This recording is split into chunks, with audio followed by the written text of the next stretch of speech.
on every possession.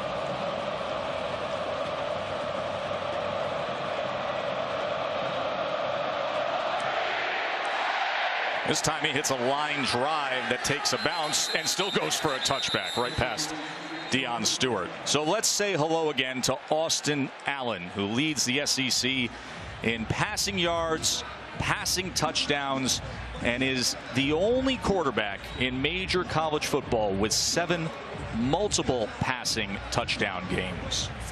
He has just played above and beyond, I think, what anybody expected in his first year as a starter, replacing his older brother Brandon. And because he's played so well, they've started to add to his workload at the line of scrimmage, giving him more responsibility with orchestrating this offense.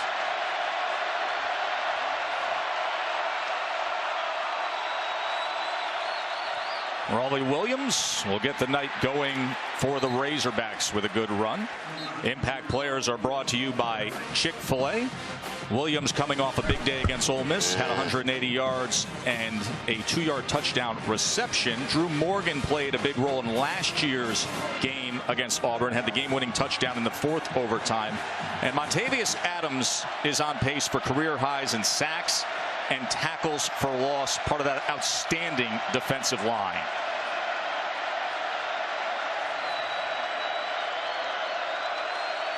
Second and 3, and Allen to pass.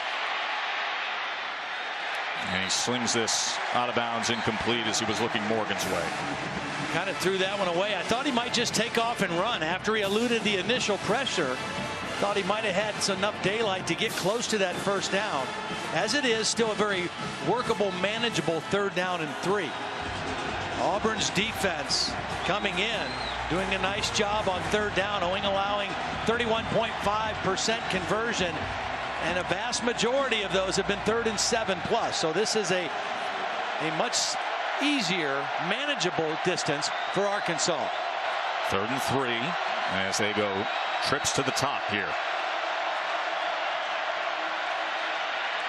And Allen gets it complete for a first down to Drew Morgan, who takes it out to midfield, finally tackled by Holsey, a gain of 19. Yeah, you have 2 guys clearing out and Morgan patiently coming underneath. Good protection.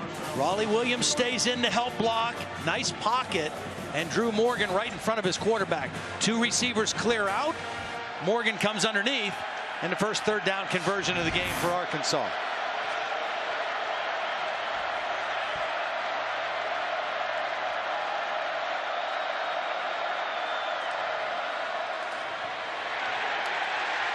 Nothing happening there as big Mon Adams with a tackle for loss.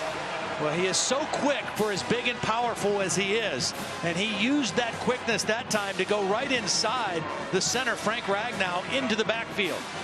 Very disruptive for a guy that size. Talked to a lot of coordinators around the SEC, and many will point to Mon Adams as being the best defensive tackle in the league. And there are some great ones. 2nd and 14.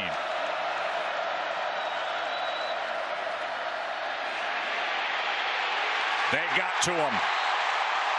Put another sack on the list as Carl Lawson and Adams got to Allen. Well, Lawson's working on Brian Wallace right here. That's a tough matchup without help. And he kind of freezes him. He stops and then he goes, and Brian Wallace just had trouble staying engaged with the ever dangerous pass rusher. So on back-to-back plays, we see those 2 elite defensive linemen. 2nd down, it was Mon Adams. 3rd down, Carl Lawson. They pace this Auburn defense. 7 sacks for Carl Lawson on the season.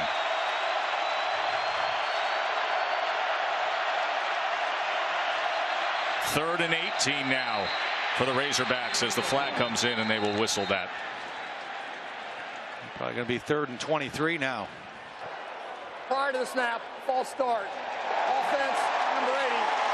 5-yard penalty. It remains 3rd down.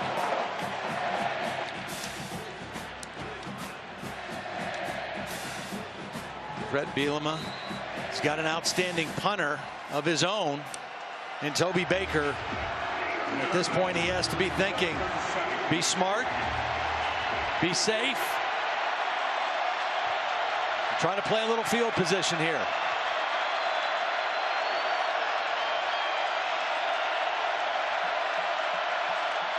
Allen to pass on 3rd and 23. Ball knocked up in the air, and it is intercepted by Carl Lawson.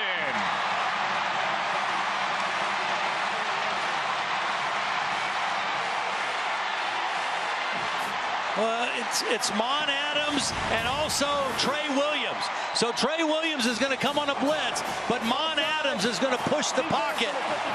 And I'm just, well, now they're saying Lawson was offsides. I was really surprised Arkansas went ahead and threw it on 3rd and 23. Lawson is the guy who gets the interception, but they said he was offside.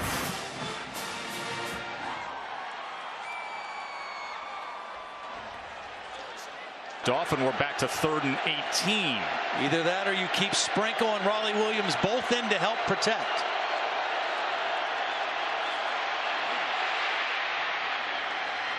Long ball just to the outside of Drew Morgan.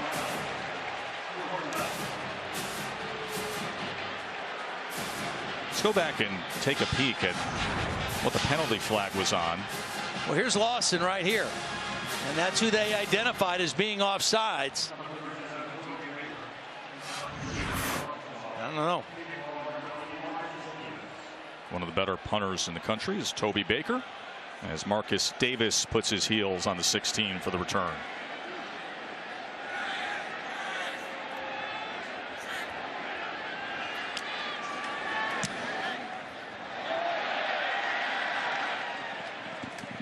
Directional punt right there on the sideline gave the kick coverage team a good chance.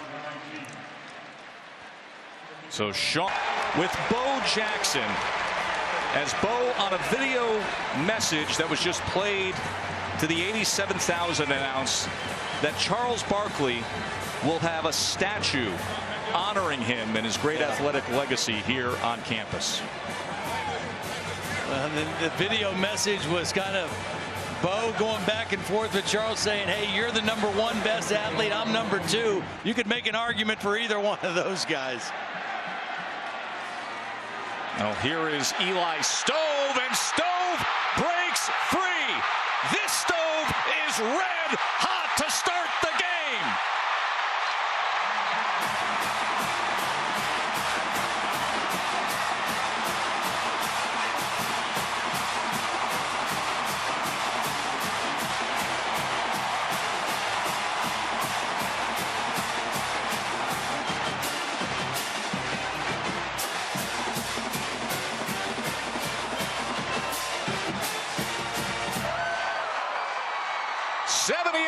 Touchdown run by the freshman Eli Stove.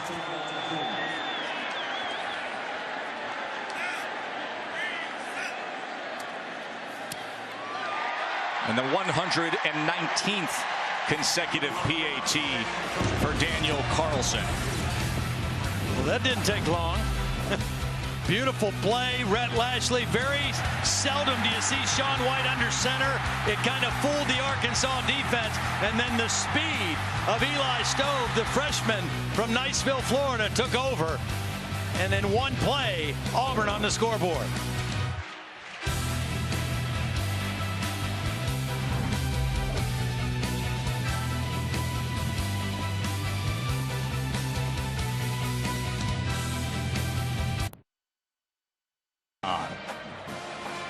Really a great call by offensive coordinator Rhett Lashley, a real tendency breaker on the very first play of the game.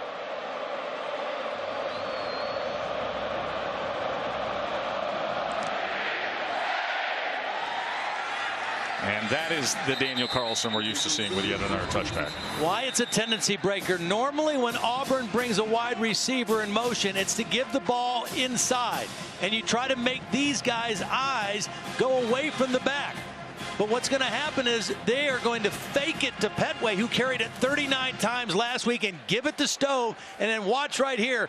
Blocks by the receiver, blocks by the fullback, and there is nobody else out there. Everybody on the Arkansas defense locked inside, expecting Petway to carry it on the first play of the game.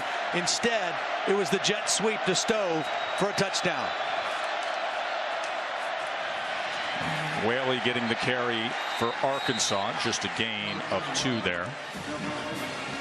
First down is so critical for Arkansas. The way they're built, the way they play offense, they have to be successful on first down. Dan Enos is an excellent play caller, but when they get behind the chains, it really affects them. Last week we saw them. They were beautiful on first down. When we had them against Alabama, not so much. And I would say this defensive line is comparable to Alabama's when it comes to pure talent. Quick bubble this time to Morgan, and he stays in. That was a shifty move that time to get the extra yardage. Arkansas needs to have balance on first down where they have that threat of either run pass, because the more times they can stay away from third down and definite pass situations against this defensive front, the better off they'll be.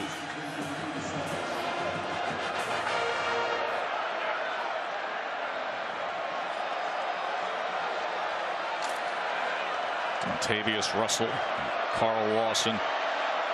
Marlon Davidson on the end here, number 3. He's a true freshman.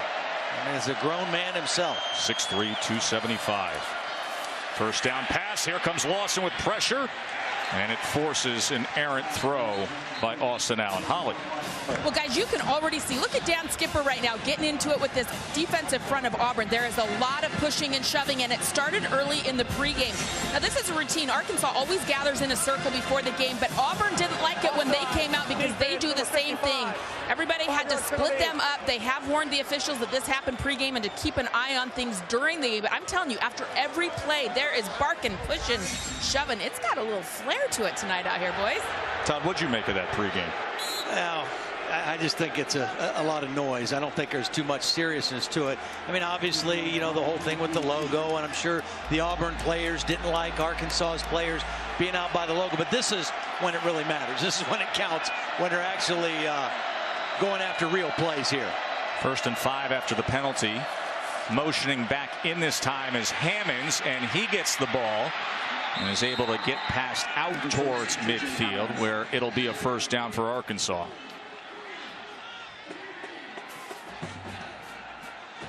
Arkansas, we've done a lot of Arkansas games, but just for those people that aren't as familiar, 3 new offensive line starters. Dan Skipper, who Holly just referenced, the big left tackle. He was the right tackle last year. Frank Ragnow, their other returning starter, he was a guard last year. He's now a center. And that unit is still trying to build chemistry here, 6 or 7 games in. Play action on first down. Allen, incomplete, trying to find the senior receiver, Keon Hatcher. There is that offensive line for Arkansas. Dan Skipper's been a big part of it for a few years now. And that guy, Yelda Froholt, he was a defensive lineman last year. He came from Denmark. He only had 2 years of high school football. He's a relatively new football player, period. And he's starting in the SEC West at left guard. Saw the 18 sacks allowed. Consider what the 4th quarter, both the Alabama and Texas A&M game looked like when they were forced to pass and Allen was taking a beating. 2nd and 10. Straight up the middle that time, Whaley for 5. Holly? And I spoke with the Arkansas offensive line coach. He said, you know, with 3 new starters, we knew it was going to take time to gel. But last week, for the first time, we really felt like 5 played as one. This is a different defensive front they're facing this week. I'm telling you, down here at field level, these guys are grown men. It's going to be a big challenge for this offensive line. Well, they ran one of their vintage plays there, the wham play, and they hit Dontavius Russell. You got to do certain things to take some steam out of these guys. They did it on that 2nd down play. 3rd and 5 now.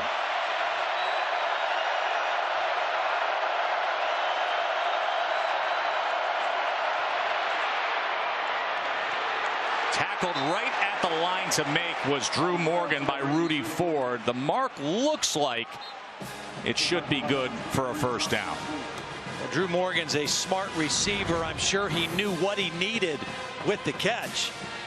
Nonetheless, this is an outstanding tackle on open field. But it looks like forward progress is going to give him the first down. Good protection that time. The tight end Jeremy Sprinkle helped Brian Wallace on Carl Lawson on that pass rush. See Morgan with the most receptions for a first down. He's got 3 catches already tonight. 2 of them came on 3rd down. Back to basics with Williams, and Mon, Adams, and the rest of the group stacked him up. That's a loss of 1.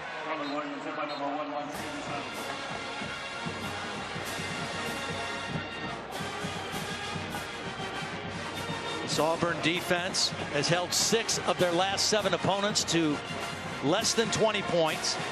They opened the season with a very impressive game against Clemson, holding the Tigers to their lowest point total since 2014, and they have played at a pretty consistent level, even in their 2 losses all season. That was just a 19-13 game against Clemson. There's the screen to Williams, able to cut back. So you have to do certain things against teams that have great pass rushing ability. Screens, draws, misdirection, wham plays, things that you get them coming upfield and you take advantage of their strength against them. We saw a wham play earlier in the drive, and that screen right there was an effective play on 2nd down.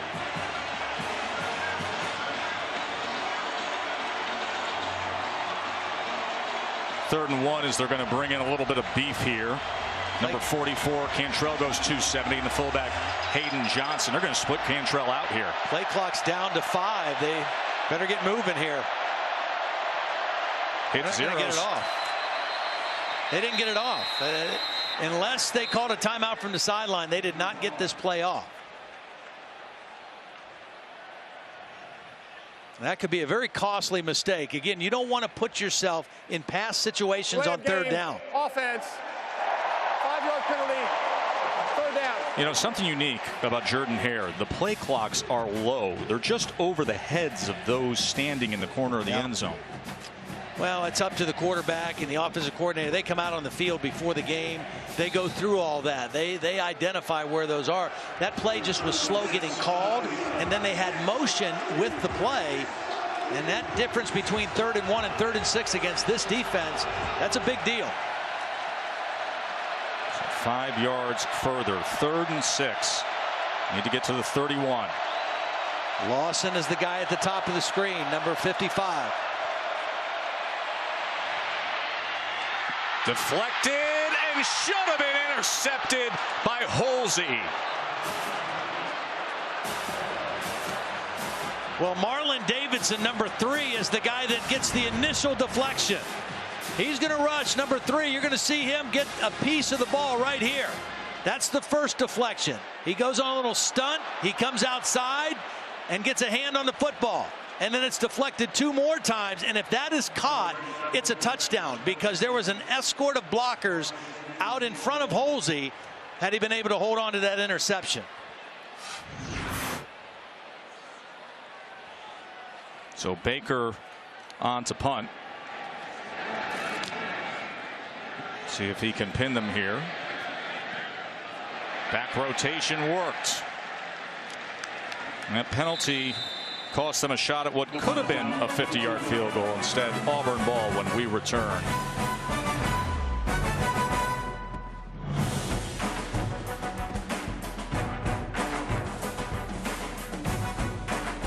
Back and taking a doubleheader of SEC action. Coming up later, number 23, Ole Miss in Death Valley, taking on number 25, LSU. Of course, LSU, Todd, 2-0 since Ed Orgeron took over as the interim head coach. Well, and he's not been bashful about saying how much he wants the job, calls it a dream job, a Louisiana native. There's a lot of momentum for him right now, but you know, that 2-0, they played Missouri and Southern Mississippi. Tonight, a better test against a good Ole Miss team and an intense rivalry game.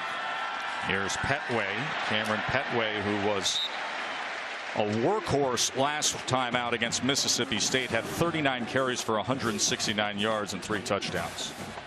You know, we've talked to Rob Smith, the defensive coordinator of Arkansas, many times this year, and he always says we have to limit explosive plays. First play of this game was an explosive play for a touchdown. Sean White, as he goes downfield, and that should have been intercepted by Ryan Pulley. Dueling throwing dropped INTs between these two.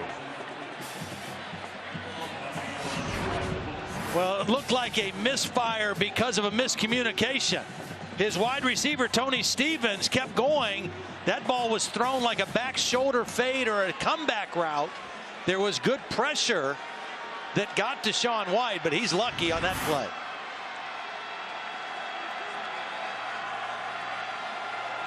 Third and 3 as Cam Martin will come and meet White in the backfield.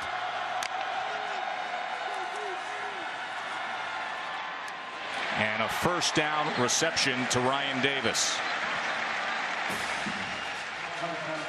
Ryan Davis is the quickest of the Auburn wide receivers. They've got a lot of youth at their skill position. And they've accounted for most of their big plays, most of their yardage. And of those guys, Ryan Davis the quickest. There's the pitch to Petway. Yes. Now remember that action right there, Joe, because Auburn has a lot of plays off of running plays. They've got a play action pass where they'll fake that same little toss and raise up and take a shot deep later in the game. Good hard run that time by Bubba Petway. He's a 240-pounder, and they move the chains again. Well, we've yet to see, and we may not see, Kerryon Johnson, their leading rusher, a much different runner than Petway. Petway, a north-south bruiser between the tackles. And look at Sean White. A big gainer for Sean White. Well, number 85, Jalen Harris, is going to get a huge block. I think this might have been called by design. Jalen Harris is going to lead block out here, and watch Sean White. Everybody's thinking Petway's going to keep it. Sean White, not known as a runner, got a big play there. And now Petway continues good hard work on the inside against Arkansas. Last year in the 4 overtime win for Arkansas, they did not give up any big plays of 20 yards or more until the last 2 possessions of the game. Already 2 for Auburn. And you get the sense they're going to get a heavy dose of this. Yet another carry for Bubba Petway. There is Kerryon Johnson, who's been dealing with an injury the last 2 weeks. Averages 89 yards a game for this offense. Now he's a much different runner than Petway. Kerryon Johnson gives him a little make you miss, wiggle, very good out of the backfield. But again, Petway has been the guy carrying the load. Holly, what have you heard about Kerryon? I'm told that Kerryon is available to play tonight with a right ankle injury, but I've watched him carefully in warmups where I thought he looked tentative. The coaches said they didn't want to rush him to return because they have so many games left ahead, and it looks right now the way they're moving the ball, they may not need him. They could protect him for next week. Slant left formation here with Petway and Chandler leading the way, and he just bulldozes into the end zone.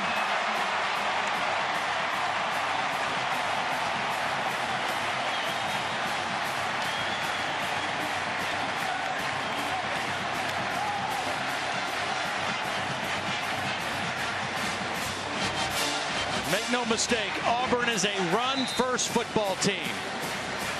If they can run it 60 times and throw it 20, that's the perfect balance for them.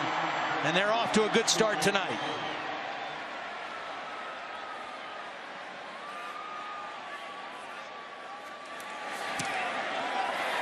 Fifth rushing touchdown of the season for Cameron Bubba Petway. Just power football. Lead through, pull the backside guard, and you have a 240-pound tailback lowering that boom right at the goal line. Auburn, impressive so far.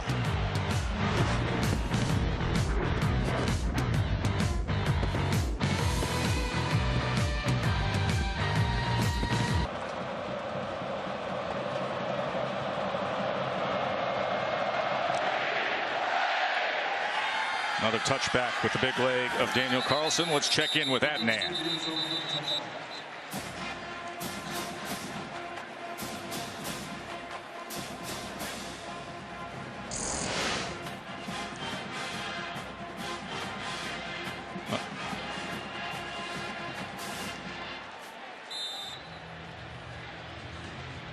Thank you. It is uncanny as you look at the remaining undefeated teams. Of course, Bama and Texas A&M playing today. It is uncanny how consistent Alabama can rely on their special teams and defense to score.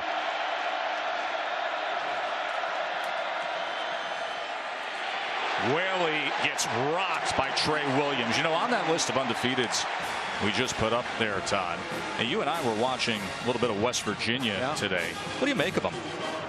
Better than I thought. You know, it's kind of interesting. I haven't gotten a chance to see all those undefeated teams, but I watched a little bit of Boise State last night. I watched a little Nebraska today and West Virginia, and I think of those three anyway, West Virginia has impressed me the most, both offensively and defensively in their game today against TCU.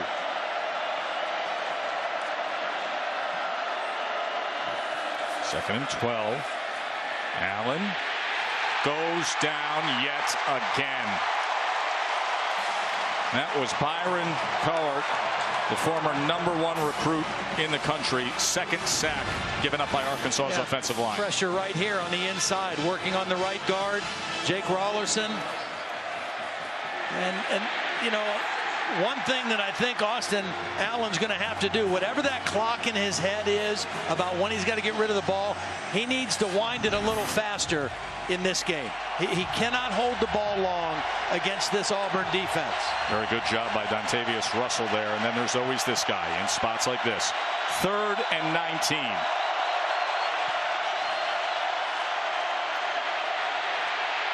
Can he escape? Allen lost the ball, and there's a fight for it. Marlon Davidson is in the middle of that. Auburn football.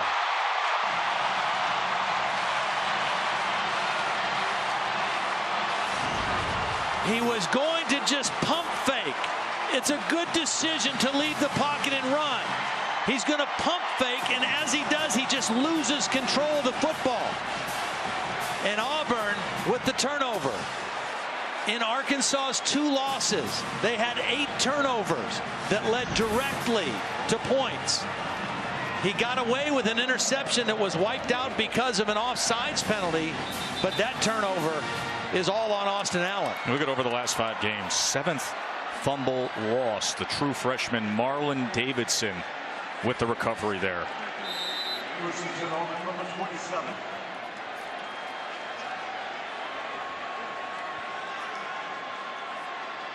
And Auburn starts at the 27. Here's Chandler Cox.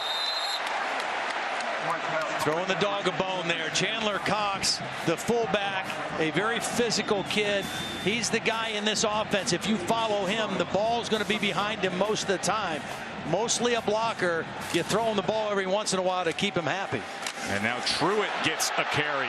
Former receiver turned running back. Dives into the end zone.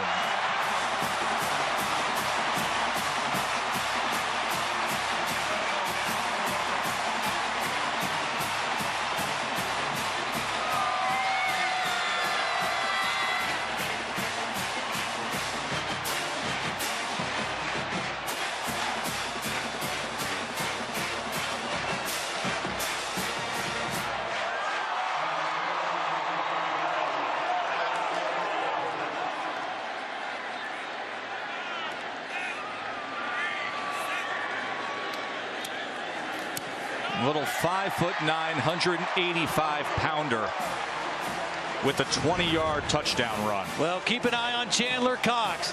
You throw him a bone with the pass, and then you let the big dog do his job. Lead block, he hunts up the middle linebacker, Brooks Ellis, and the running back, Truitt, cuts right in behind it. Again, power football with a fullback leading the way, and Auburn's offense, Gus Malzahn told us they're starting to settle in with their identity offensively the last 3 or 4 weeks. I'd say that's an understatement. And consider the changes that they've made. Remember Gus Malzahn, who's really truly generationally one of the offensive wizards of high school football and college football. But a few weeks ago, he turned things over to his longtime sidekick, Rhett Lashley, and this offense has looked different. Well, and credit to Gus Malzahn. He made the decision for 26 years. He's always been the play caller. He's always put the game plans together. And he finally recognized, you know what, in the best interest of our team, in the big picture, I need to step away from doing this. He turned it over to Rhett Lashley. He has become a better head coach, and Rhett Lashley has taken this offense to a different level. It started in the LSU game, and it has gotten better each week.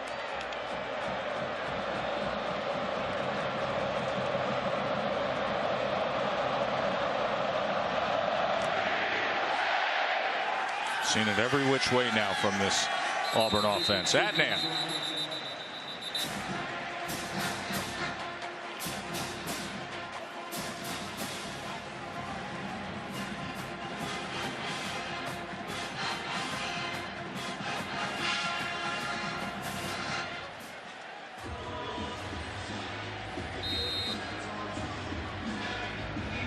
So now Hurts with 2 passing touchdowns and the rushing touchdown for Alabama, who's up big now on A&M.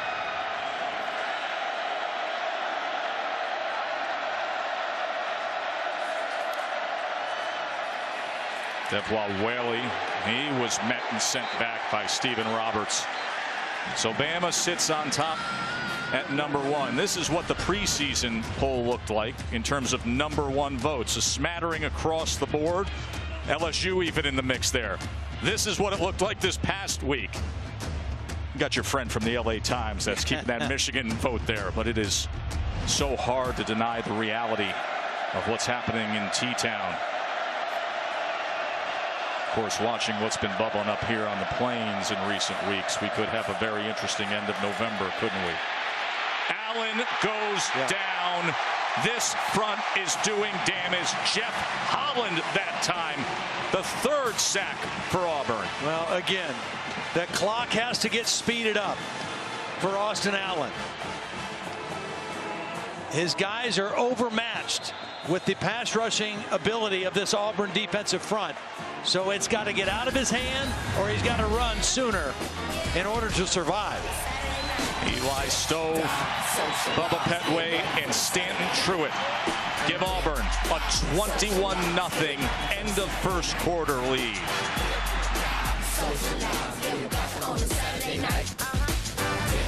And for another 76 and a score. We had all the games going up here in the booth all day long. It's a fun watch.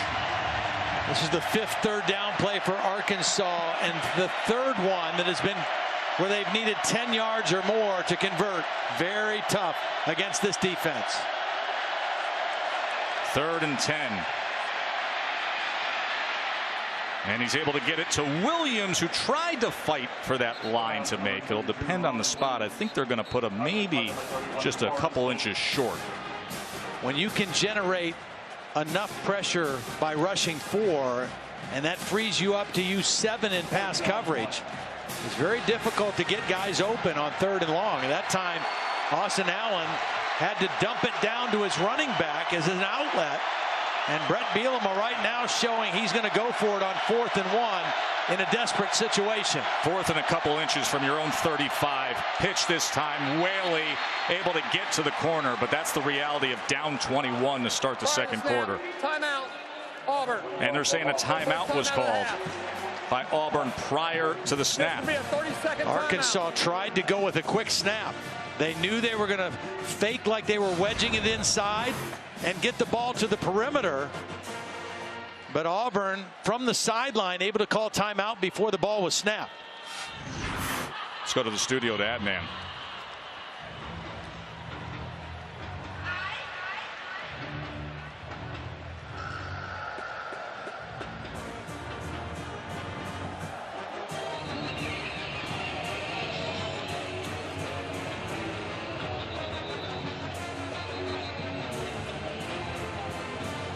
Remember, the Broncos opened up the year with a win at Northwestern as they are rolling through the MAC. Also beat the Illini back in September.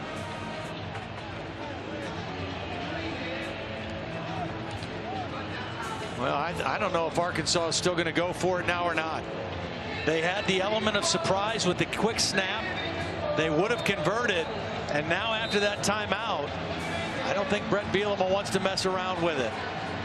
As Toby Baker, the senior punter, trots out, and Marcus Davis will be back to return. So from a 4th and inches that they thought they converted to a timeout, Auburn, and Baker to punt.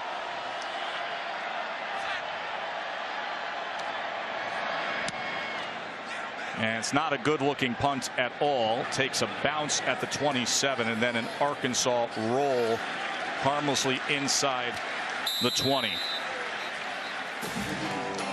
Well, the season review of Auburn, they have been outstanding running the ball, Todd. And you think about the losses, well, it's Clemson and A&M. And they played both of them tough, especially defensively. And now look at what they've turned into, and look what's ahead. And that number 1, of course, the 81st Iron Bowl will be played November 26th at Alabama. Well, the explosive nature of this offense. They have 21 points, but they've only had the ball for 3 minutes and 17 seconds and 3 big explosive runs already. And here comes Petway again as he lowers the shoulder for 10.5 yards. Again, the last 2 games, Auburn and Sean White has thrown the ball 18 times in each game because they've established their run and thrown the ball when they want to. Going to run the ball out of that stack right formation as he cuts it back, and then the second effort just dragging defenders with him. They claim the ball is out as Santos Ramirez comes up with it. Let's see what they say down on the field. You know what? He did rip the ball out. I think this is right. It is.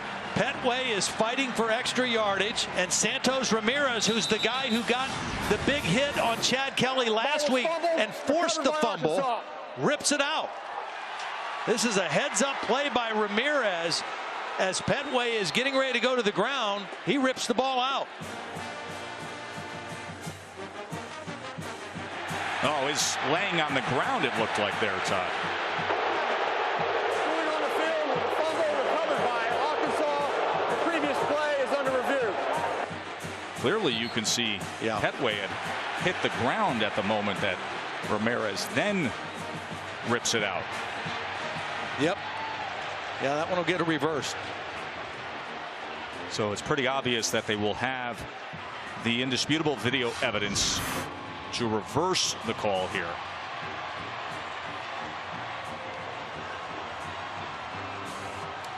It was clear the ball came out, and that's what I saw, but also very clear when we show those replays that Petway was down, had both arms around the football before it came out.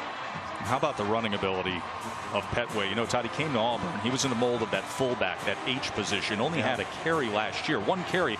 Coincidentally, it was against Arkansas. But as a workhorse, he is a weapon. Well, 39 carries in their last game. Now, he had a bye week, so it wasn't a week ago that he had 39 carries. But he was the workhorse in that big win on the road at Mississippi State. And again, he's a north-south guy. He's not going to try to make you miss. He's not going to dance in the hole. He's a straight-ahead runner, but he runs with a lot of weight behind his pads as well.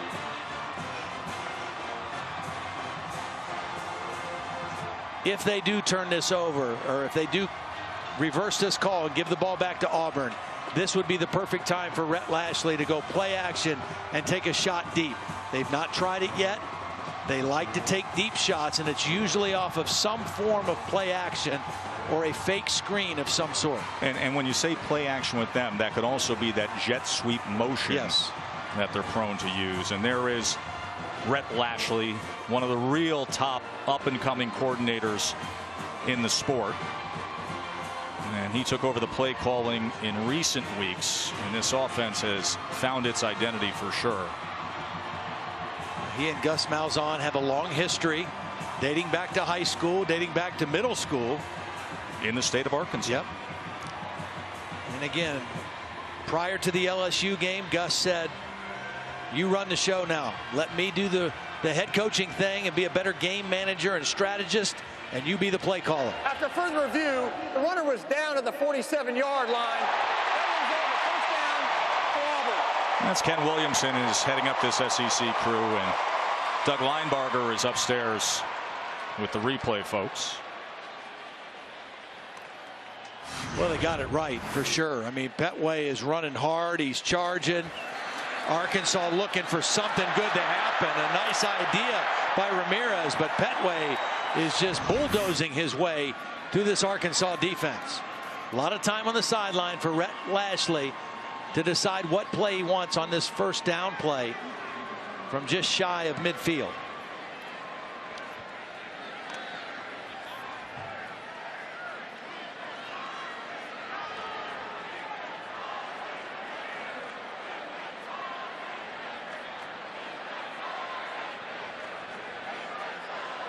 Correction, the ball is on the 42-yard line. That's still a first down for Auburn.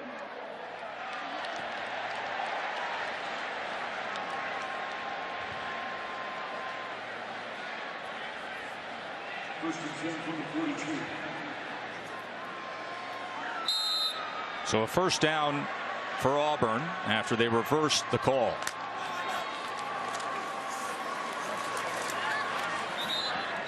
Petway with a gain of 3.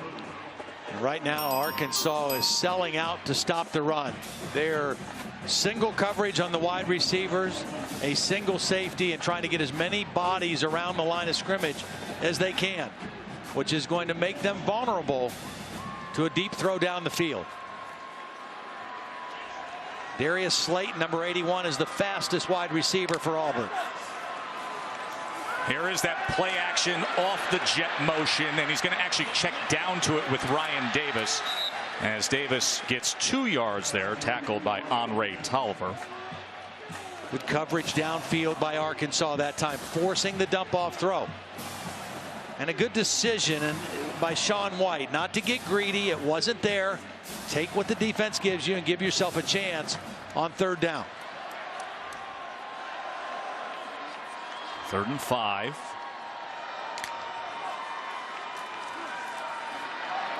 That was thrown off the mark as Tolliver actually had a break on it. He was trying to get it to Ryan Davis. Holly. Well, this defense of Arkansas was reeling after the first quarter here on the sidelines. The defensive coordinator, Rob Smith, gathered them together, and they have tried to make some adjustments. Remember, Auburn is coming off a bye week, so there may be some things going on that Arkansas hadn't exactly planned for. I heard him say we've got to have better eye discipline. Get your eyes in the right place. A much better defensive stand right there. Jared Cornelius back to return. Nobody has been able to get return yards off of punts against Auburn. -3 punt return yards given up as Kevin Phillips skies this one and turns it over. And it does bounce into the end zone, but a 4.41 hang time for Kevin Phillips as Arkansas needs a little something here. Touchdowns by Auburn. They had a 78-yarder on their first offensive play by Eli Stove. And the defense has been sensational as well with 3 sacks against Austin Allen and the Razorbacks. Here's a bubble screen to Morgan. And see, that's just like a run. It's a pass, but it's a run. You get the ball out there quick. He's got 2 blockers. You're having trouble running the ball inside against this defensive front. That's a good counter against Kevin Steele's defense. Kevin Steele last year was the defensive coordinator at LSU. He's been in a lot of places. He's been at Alabama with Nick Saban. He's been at Clemson, and he has done an outstanding job with this defense. He said he simplified things, and they demanded that guys played hard and that they tackled well. And so far this season, that defense has been pretty consistent. Does he have talent up front? And this will be a first down for Arkansas. Replaced Will Muschamp, who was the defensive coordinator here, who's now the head coach at South Carolina. Also an outstanding defensive coordinator in his own right. Interesting to hear from Kevin. They didn't have to change that much. Yeah. Well, they both spent time under Nick Saban. They both kind of had the same philosophy on a lot of things defensively, and he tried to keep as much of the terminology similar as he could to make it easier of an adjustment for his players. Allen as he goes to Cantrell, and with good blocks in front from Dan Skipper, Austin Cantrell will move the chains. Yeah, and we've seen two really good change of pace first down plays on this possession for Arkansas. Dan Skipper, number 70, is going to get out in front of this on the screen pass to Cantrell. Also Ragnow. Those are two good first down plays for the Razorbacks. Flag is down at the 46. Prior to those two first down plays, 1.6 yard per play on first down for Arkansas. So this drive, they go the wide receiver bubble screen to Morgan, and then the tight end screen to Cantrell. Two very productive plays. After the play was over, unsportsmanlike conduct. Offense number 70, his first of the game. Defense number 57, his first of the game. Those fouls all set. The down counts. Second down. Skipper and Deshaun Davis. Deshaun Davis, a young linebacker out of Pritchard, Alabama. There it is on the sideline after the play. It's a little jawing, little talking. Not sure that deserves a penalty. It's just a guy maybe stepping in between saying, head back to your huddle.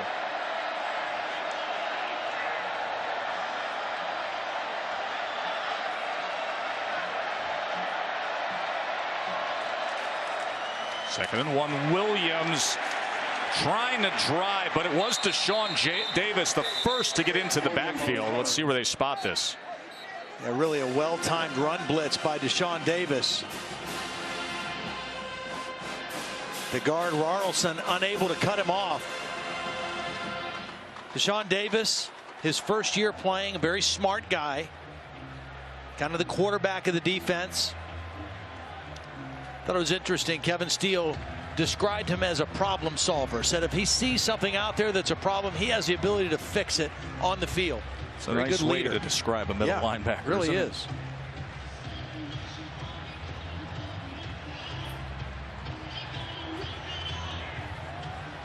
That's as close as you can get and move it forward. A first down for Arkansas. They are desperate to get on the board here.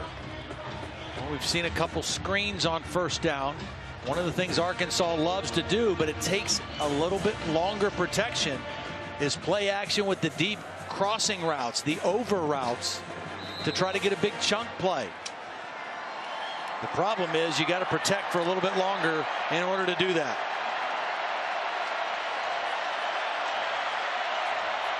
Last two first down plays for Arkansas, 9 yards, each one of them.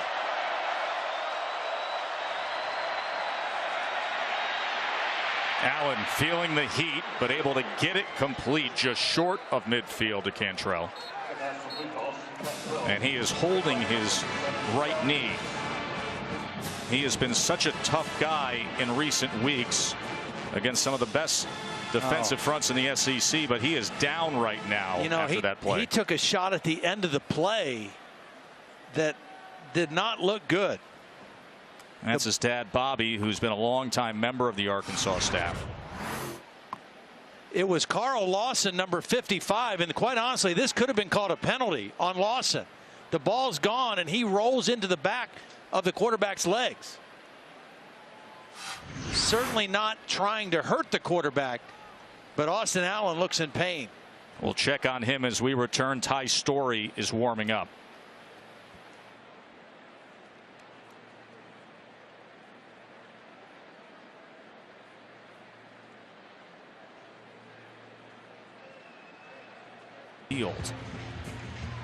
This is what happened moments ago, Todd. Well, he's stepping up in the pocket. Again, Auburn with outstanding pressure.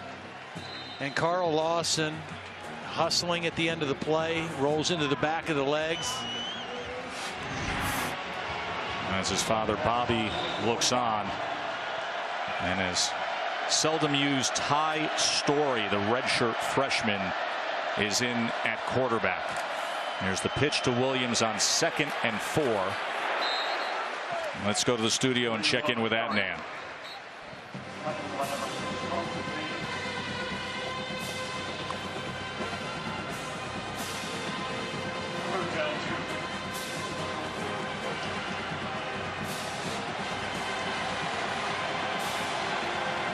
Yeah, Jake Browning is currently tracking 5th in our Heisman poll of official voters. Last week was 4th. Yeah, I was very impressed with him, very impressed with that team.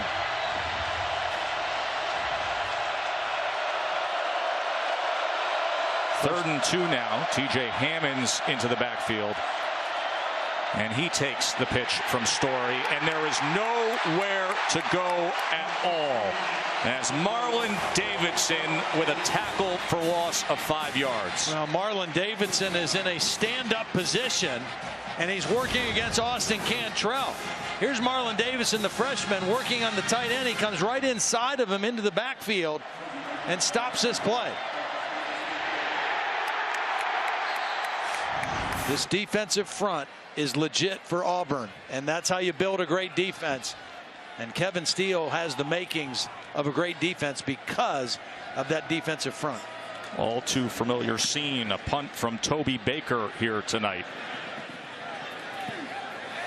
And once again, it harmlessly bounces in for a touchback. Now that's the medical tent, and Austin Allen, their star quarterback, is in it. Down 21.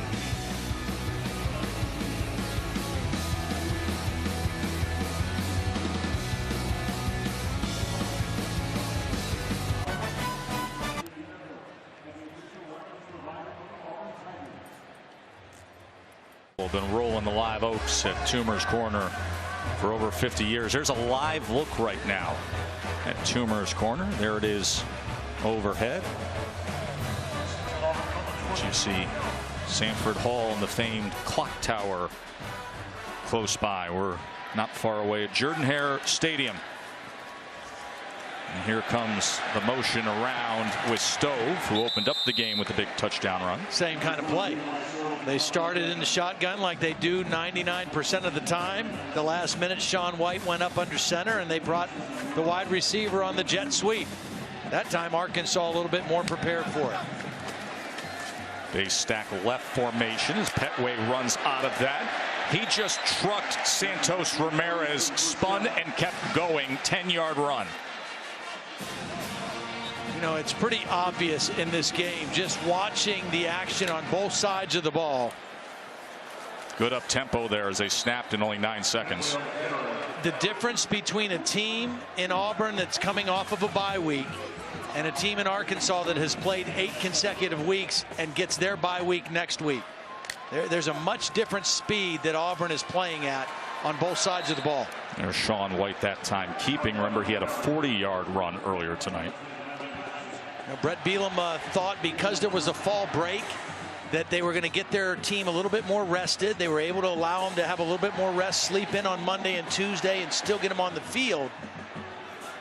But I still think when you play 8 weeks consecutively and you're in the SEC West, it takes its toll on you.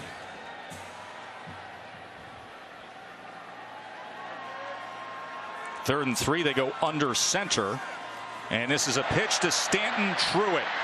And he was cut down that time by Tolliver. That was really good discipline by the Arkansas defense, because that jet sweep, again, is to try to get eyes in the wrong place. But Arkansas's eyes were in the right place. They stayed in position with contain.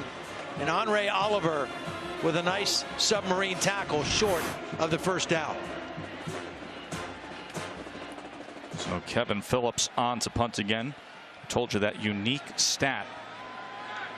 Negative punt return yards given up this year.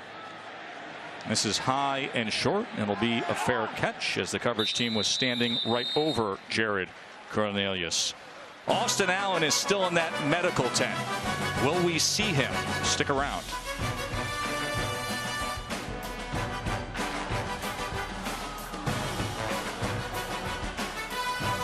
Can run, and he is going to take the field. Now, Brett Bielema has said this kid has unparalleled moxie. His words to describe him are that he's tough, but boy, a long evaluation. He's only just now taken a couple of snaps and run right back on the field. Well, that right leg is his plant leg when he throws the football. Just be interesting to see how much he trusts that new brace to plant and step into throws. He's going to throw right away.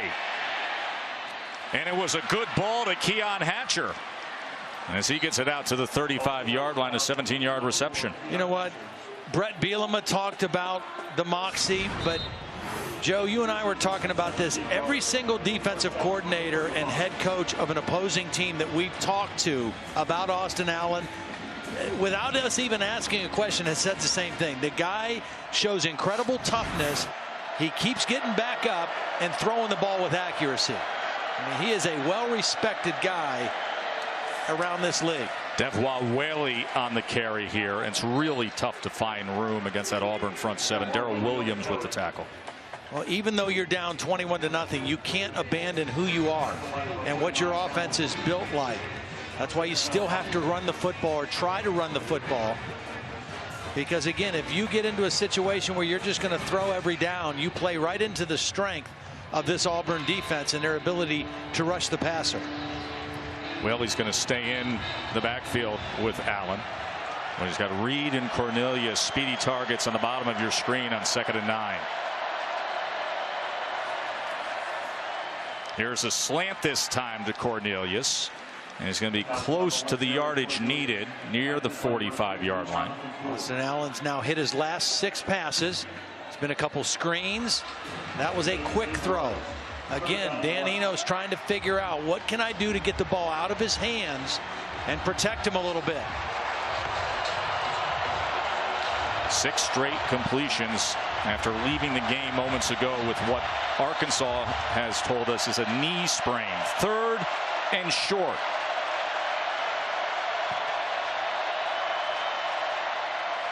Whaley tackled for a loss by Cowart. A little surprised that Whaley's in there instead of Raleigh Williams. You can't dance on short yardage. You got to lower your head and dive in there.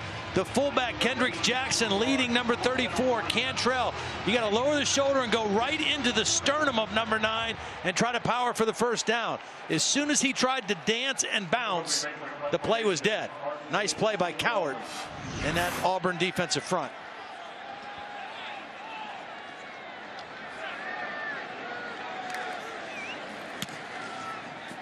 And Baker skies another one.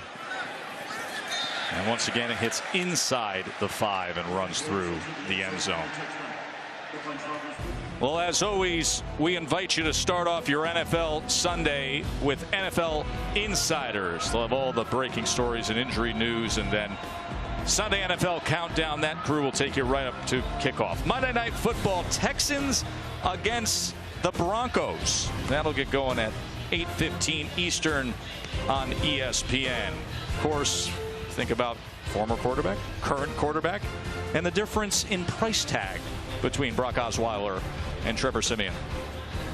Yeah, there's a few zeros missing over here. Jeez, that's quite a difference. Maybe they're paying Osweiler by the inch. As Petway takes it ahead again, he has gotten plenty of work already. Again, 39 carries against Mississippi State. That's his 13th carry of the night here in the first half. We've not seen Kerryon Johnson, and I would expect that we won't see him now. Well, Kerryon Johnson has not been at 100% health. Did try to practice this week, but had an ankle sprain 2 weeks ago in that game against Mississippi State. And in came Bubba Petway. In fact, he had 34 carries in just 2.5 quarters in that game. 2nd and 7 now.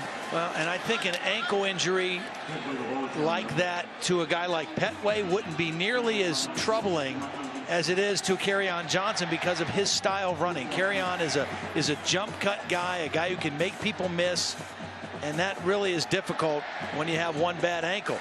So they're going to give him extra time, it would look like, and go with Stanton Truitt as the backup. And Cam Martin when Petway needs a break tonight. Of course, Truitt had a 20-yard touchdown run earlier.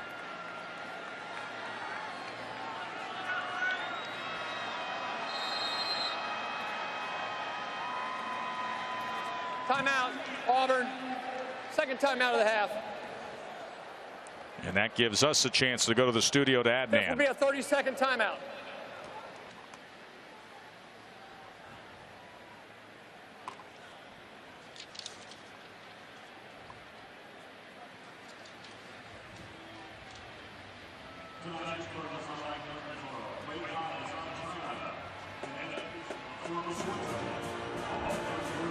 Look forward to hearing what the guys have to say after watching Alabama do damage again.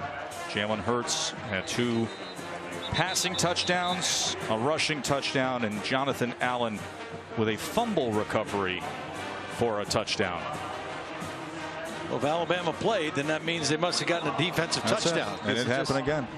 Happens every week. And we're starting to get some clarity now here, Todd, when it comes to the chase for the college football playoff. What's your top 4 look like right now? Well, my top 4 right now has not changed very much. It's still Alabama #1, Ohio State 2nd, Clemson #3, even though they have not played, I don't think, at the same level that the top 2 have. And then Washington is that surging team. I'm very impressed with them on both sides of the ball. Michigan very close behind. And everybody's very impressed by this guy, Cameron Bubba Petway, putting on a show at 240 pounds against this Hogs defense. 27 more yards for Petway. Now this is just, I mean, they got it going. This is just zone blocking. Petway reads it, shows good vision, and then the strength to break tackles. You're not going to bring him down with arm tackles. Rhett Lashley and Gus Malzahn very content to just run the football now. Under 2 minutes in the first half. They have a commanding lead. They'll get the ball to start the third quarter. And they have everything going exactly the way they want. Their quarterback's only thrown the ball 5 times. They still may take a shot at a deep ball to try to get one more touchdown here before the break. This could be it right here. Truitt wide open inside the 20 into the end zone. Money War Eagle.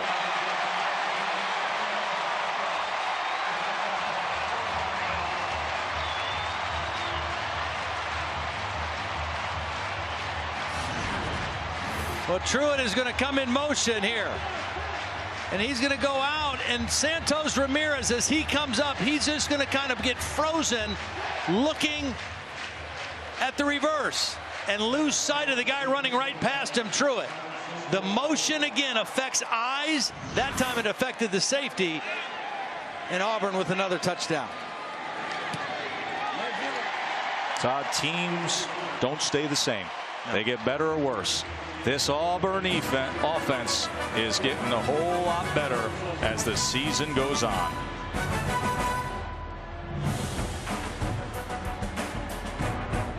ESPN College Football Primetime presented by Hampton by Hilton. Sean White, I'll tell you, we've talked about Austin Allen. Sean White from last year to this year, a much different quarterback, very productive. He leads the SEC in pass completion percentage, passing efficiency. And when you can run the ball the way they've run it the last 3 weeks or 3 ball games, I'll tell you, that just plays right into his efficiency. He's only thrown it 6 times tonight, 4 completions. Last week, 18 attempts, 14 completions. He's an accurate guy, very good decision maker, and his team really responds to his toughness and his competitiveness.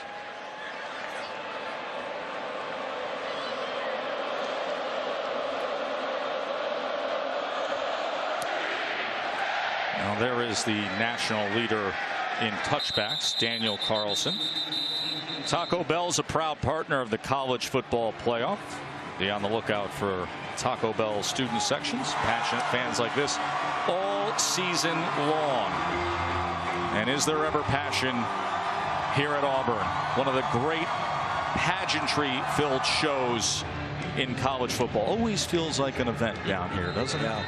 It's a fun place to come to do a game. The tailgating, the RVs, the Thursday Tiger night dinners walk. at Acre. Yeah. That doesn't hurt either with Chef Bancroft. Legendary eating this weekend.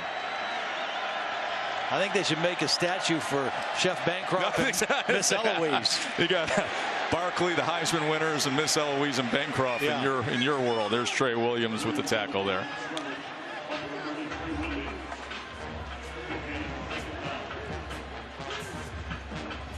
Now Brett Bielema, this is a tough one to solve. Yeah. Down 4 touchdowns just before the half to Gus Malzahn, the Arkansas native.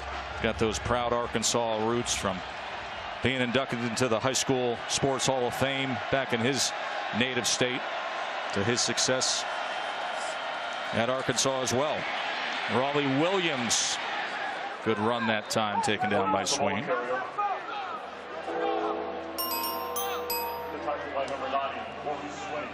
See, Ole Miss and LSU still set to come your way. Leonard Fournette is expected to be back, but they haven't been too shabby with Darius Geis running the ball as well. 3rd and 1, Williams.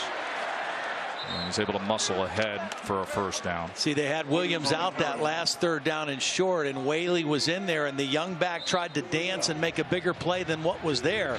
Williams, a little bigger, a little more experienced runner, got the first down on 3rd and short that time.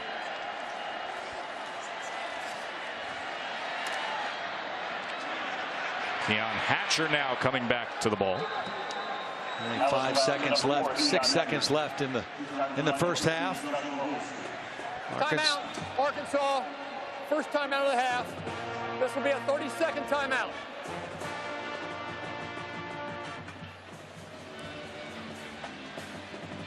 What a night it's been for Auburn running the ball.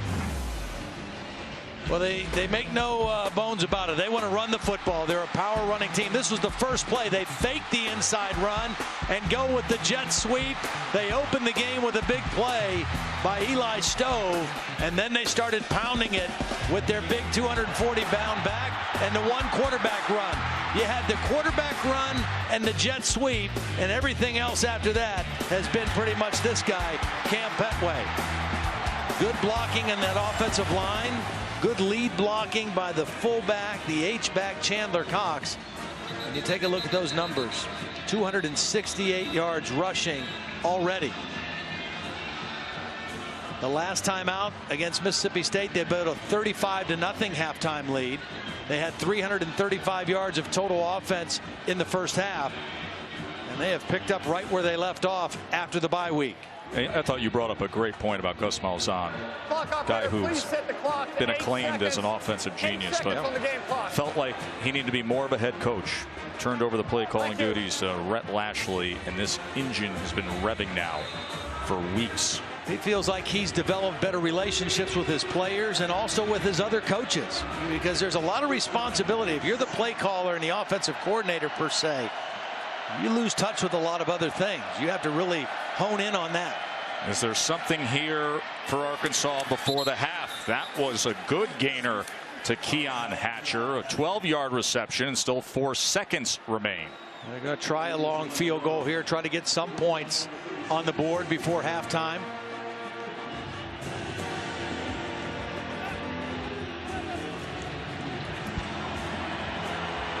Adam McFain on to attempt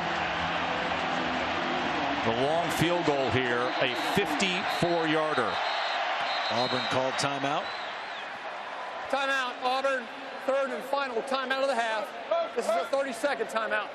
McFain is hit from 49 in his career. Took over the place kicking duties just a few weeks ago. Mentioned earlier the connection to Arkansas with Gus Malzahn. Rhett Lashley is offensive coordinator. You know, they won a couple Arkansas State high school titles at Shiloh Christian. They both played at Arkansas. You can comment on the haircuts later.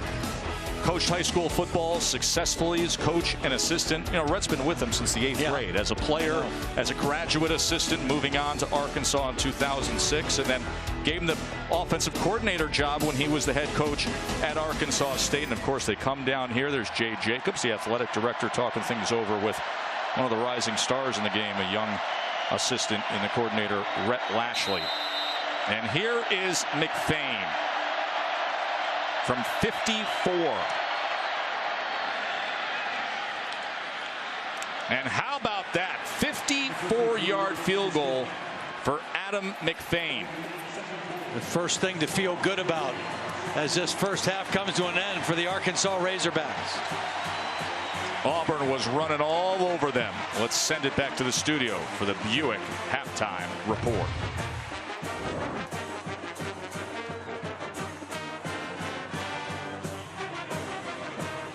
With the Auburn Visa check card from Regions. Well, Coach, you're coming off a bye week, and the very first play of the game to Eli Stove, a freshman. How long did you come up with that play, and what was it called? Well, you know, we really worked hard on our freshmen getting ready to play, and, you know, that was a great way to start the game and gave us some momentum. You weren't sure if you'd have Kerryon Johnson. We haven't seen him yet, but Petway's been doing so good. Can you leave Kerryon out for another week and let him get healthy? You know, we're hoping so. I mean, he's ready to play if needed. He's not 100%, but Petway's doing a great job. Stanton Truon's doing a great job, too. We just got to keep running the football. All right. Thanks, Coach. Thank you.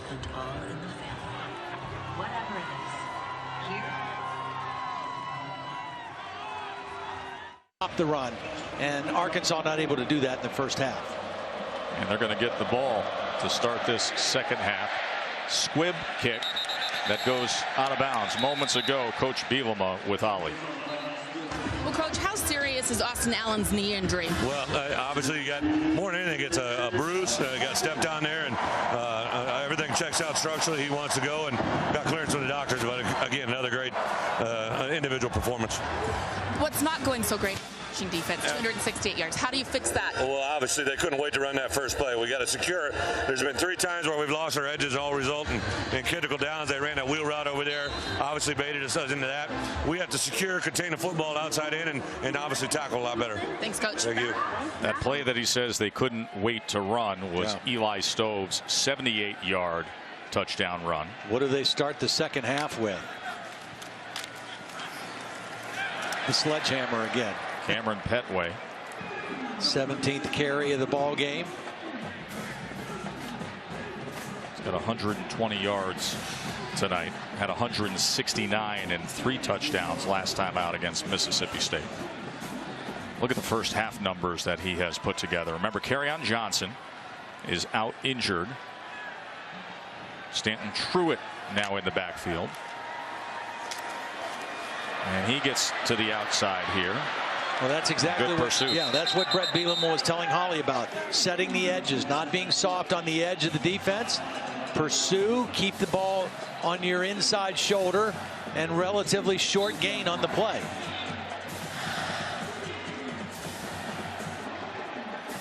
Now Rob Smith and Brett Bielema would like nothing more than get a 3 and out to start their opening possession here in the second half. Chance for that here. 3rd and 5. Sean White with time.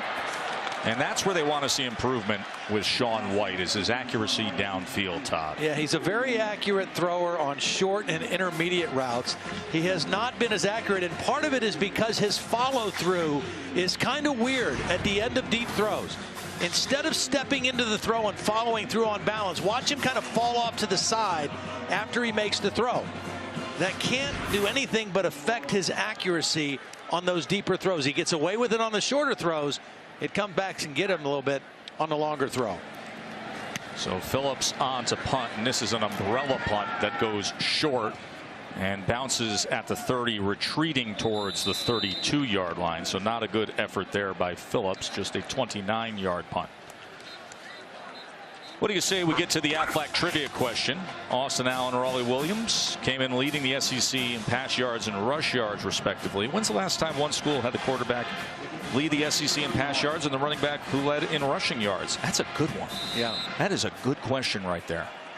Been so many dynamic duos through the years, especially recently in the SEC. When's the last time that happened? Now Austin Allen left the game for a moment with that right knee issue. But he is back to work here, down 25. And he was trying to get it to Cornelius. He was covered by Rudy Ford.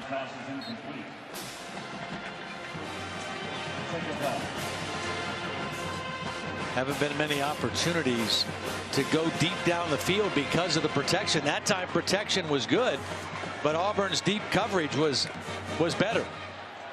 Austin Allen had hit his last 8 passes before that one.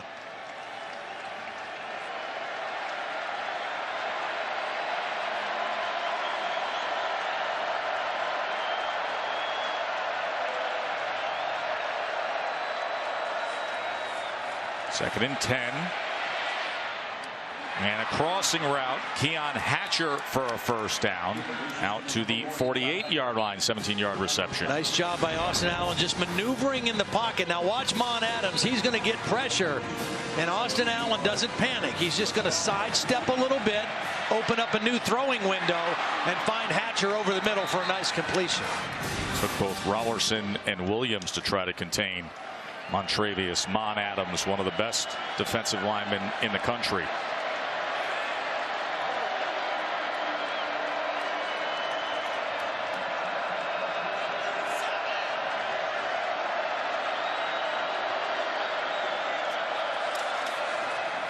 High formation lead here with Williams, and he was tackled for a loss as Deshaun Davis was the first to trip him up. Trey Williams also getting involved. Deshaun Davis, a little undersized for that Mike or middle linebacker position, listed at 239. But quick, smart, and that's the second time we've seen him get behind the line of scrimmage and make a play. Kevin Steele told us, he said, I don't worry about size when it comes to my linebackers. I had Sam Mills back in the day. One of the best of all time at 5'9".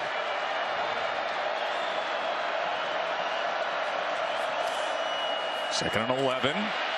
Allen had to step up again. Hatcher wrestled down immediately by Rudy Ford. Let's check in with Holly. Talking about Kevin Steele, the defensive coordinator, during this offseason, he decided to really study someone that he respects on the defensive side of the ball. He said, I have got a box of literally every single thing that Pete Carroll has said or written.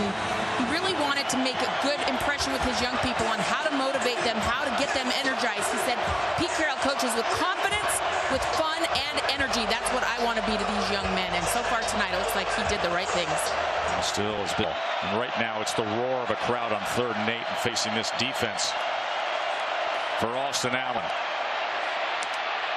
Batted again. Was that intercepted? No, they're saying.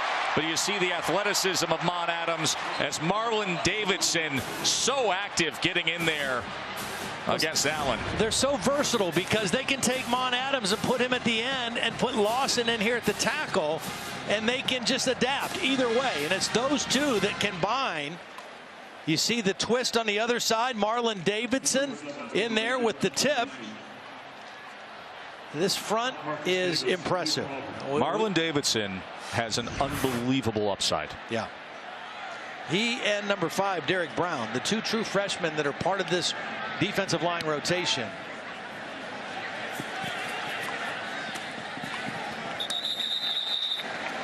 And the beat goes on for the Auburn defense as Allen takes a seat.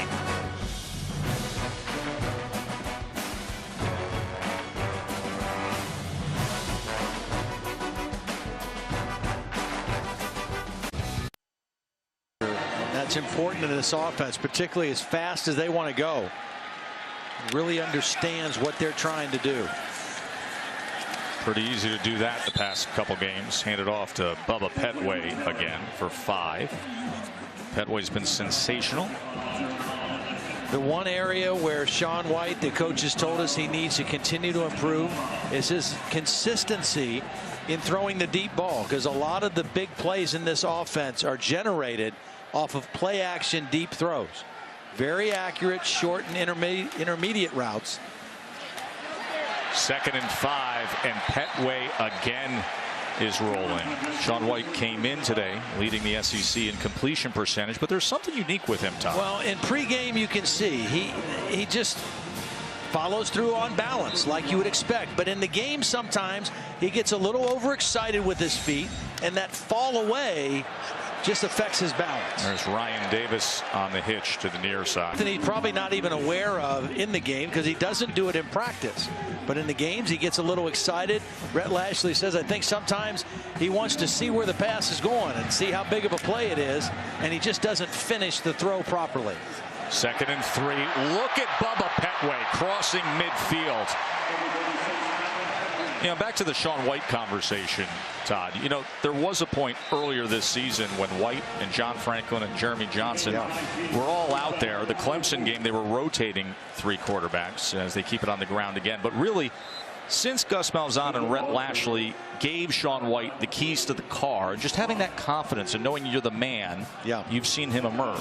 Yeah, and I think his competitiveness and his toughness, you know, it has kind of rallied his team. And I think that John Franklin is kind of the backup guy now, and he offers them a different spark. We may see him has played very consistently in running this offense. There's that fake pitch. They can take a shot off of it, and they do. And downfield, Tony Stevens had a chance to secure it. He was covered by Andre Tolliver. Yeah, that's a nice little action where they faked the toss, but Andre Tolliver, because it was man coverage, was not looking at the fake. So he was there with the intended receiver, Stevens, the whole time and made a nice play on the football. If it's zone coverage and those defensive backs are looking in at the quarterback, they get fooled by that fake. But man coverage, their eyes are on the man right in front of them and not the quarterback. Here's how you know you're having a good night on offense. For Auburn, this 3rd and 8 is their longest 3rd down tonight.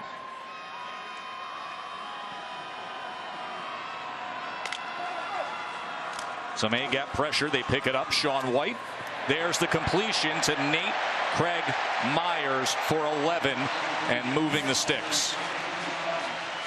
And a better follow through by Sean White. There was a little traffic around his feet, but he stepped into that throw. And again, the short and the intermediate routes, he is a much more accurate passer. That was a beautiful throw to the sideline for a 1st down.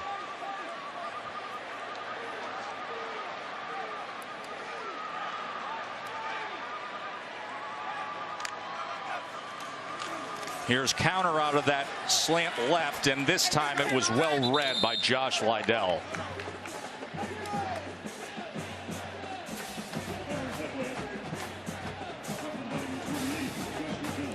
I don't know what I have to do with the Pink Panther, but it better not be just clocking the ball. Come up with something better, Rhett. I think it might have been that jet sweep for the touchdown, the first play. The way you called it, I mean, your call was there was no good. Inside information the stove on that. Was red hot, yeah. So I bet that was your play.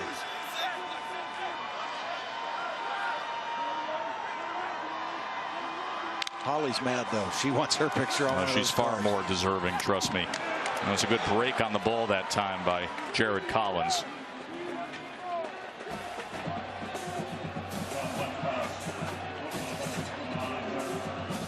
One of the interesting things about this Auburn offense is they get ready to face another 3rd down play.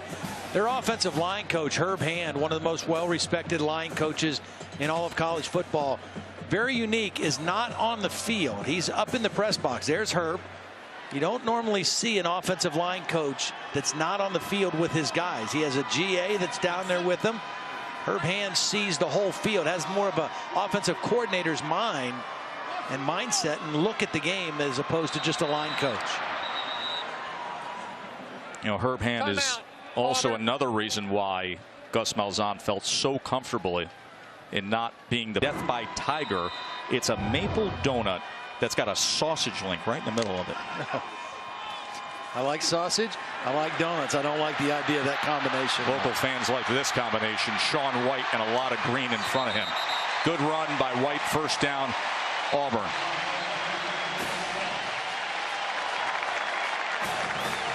Again, the decision making of Sean White, what has made him the stabilizing guy at the quarterback position. His decision making, his accuracy as he comes out of the game right now, and now we see John Franklin in the red zone.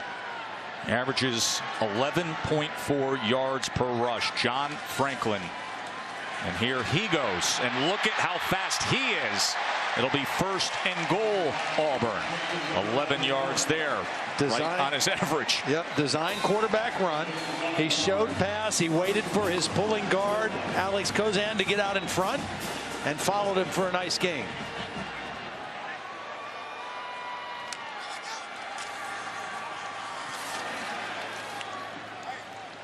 That time Petway for 2 yards. John Franklin started his career at Florida State as Sean White comes back on the field.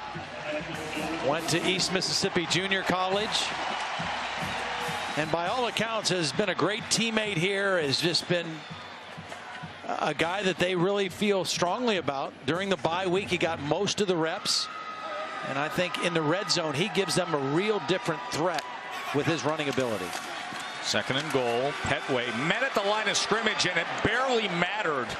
As he went ahead for 3, it was Beanham the first to hit him. Early in the season, Auburn struggled to score touchdowns in the red zone. Culminated with that LSU game where they were 6 times in a red zone, had to settle for 6 field goals. Stack formation, follow the fullback, and Arkansas did to find Bubba Petway. Dwayne Eugene with the tackle. There is Vincent Edward Jackson. You know where Bo would go on this play. Over the top, Over like the in top. 1982 when he did it against Alabama's defensive line.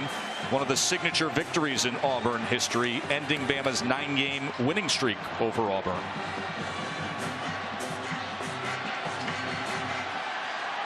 I'm not so sure Petway's got the same springs in his legs that Bo had.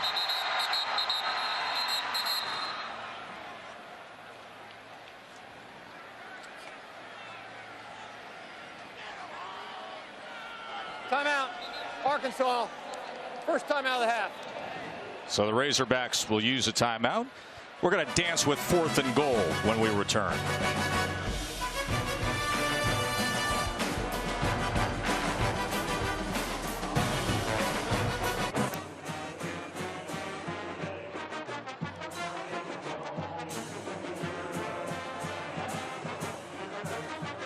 Their defense would slip a little bit. They have been outstanding. Here's 4th and goal.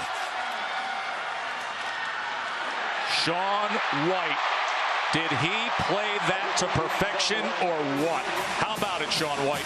Well, he played it to perfection, and that lead guy, you follow Chandler Cox, you'll see where the football's going. He made a beautiful play, too, faking where he was going to block. Watch Chandler Cox fake inside, then bubble out and get the key block to allow Sean White to get to the edge. Term often described with Chandler Cox is he's the indicator. Yep. Find him, find the ball, but just enough of that inside to throw them off. And White with the rushing touchdown. And let's go to the studio and say hello to Adnan.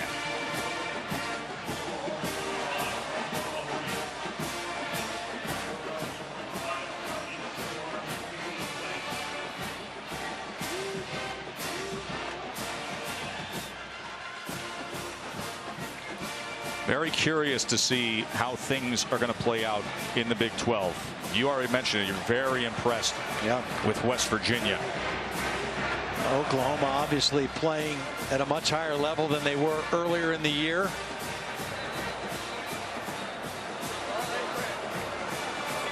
Everybody kind of thought with all the things going on with Baylor that, you know, they would fall off, but they're sitting there still undefeated as well.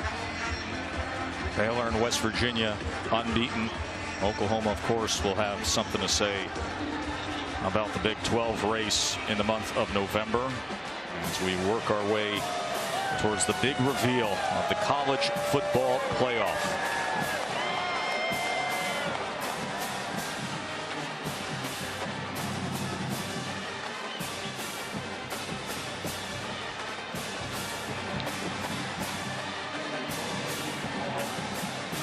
In SEC circles, there have been many pointing to the role Auburn can play in the month of November and how November 26 could shape up. That is the date of the Iron Bowl. Daniel Carlson is just an incredible weapon here. Yet another touchback. I thought this was a great Aflac trivia question that we asked a little earlier because Raleigh Williams and Austin Allen came in leading the SEC in rushing and passing. So we said, when was the last time that happened? And one school had a quarterback lead the league in pass yards, a running back lead in rush yards. No Sean Moreno and Matthew Stafford all the way back in 2008 for Georgia. Yeah. Two great ones.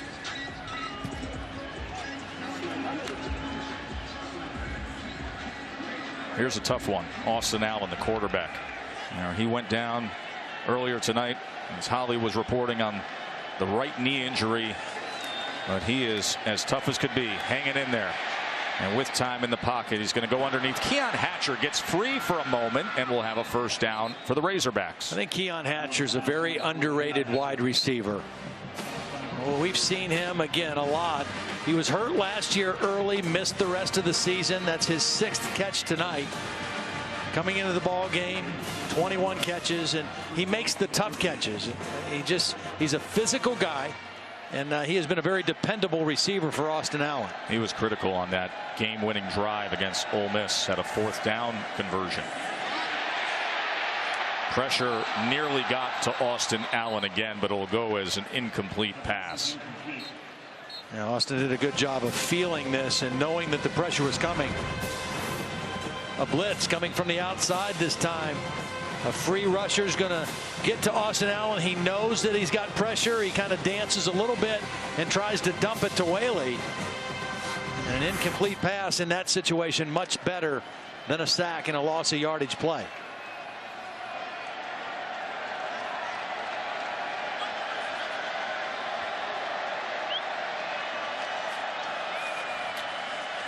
Is complete to Jeremy Sprinkle, as we have not called his name enough tonight.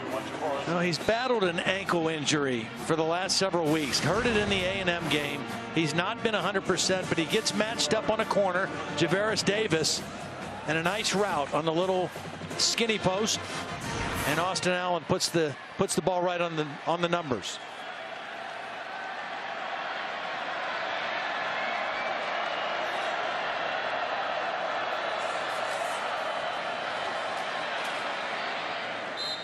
Let's go to the field to Holly. Look on the sideline. There is a very unusual yard marker, first down marker out here. You can see it's digital, where it goes from 1st to 2nd down. It's actually invented by Dana Marquez and the industrial supply chain here at Auburn University. They're the only school in the country that has this. I kept thinking, what looks weird about the sidelines tonight? And then I figured it out. Digital yard markers. This is very cool on the down markers. I like it, Holly. Yeah, I saw it at practice Thursday. They had him out there on the practice field too. I thought that was pretty cool. 2nd and 8. Here's a slant to Cornelius, and it'll be a first down for the Razorbacks. 9-yard reception. Cornelius has had an outstanding season. Had the go-ahead game-winning touchdown run last week against Ole Miss. Nice little drive going right here now for Austin Allen and the Arkansas offense. Pretty solid pass protection so far.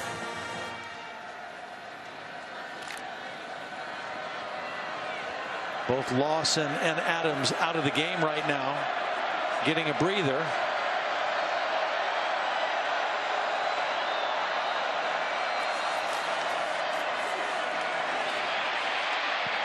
Going to launch it downfield to Hatcher, who had to wait on it as it drifted out to the outside. Now and pressure. Javaris Davis with the coverage there. And pressure right on the inside again. When that pressure comes right up into the quarterback's lap, it's very hard to be accurate or set your feet to throw. He really has nowhere to move in the pocket, has to throw it off his back foot, and the ball goes out of bounds, incomplete.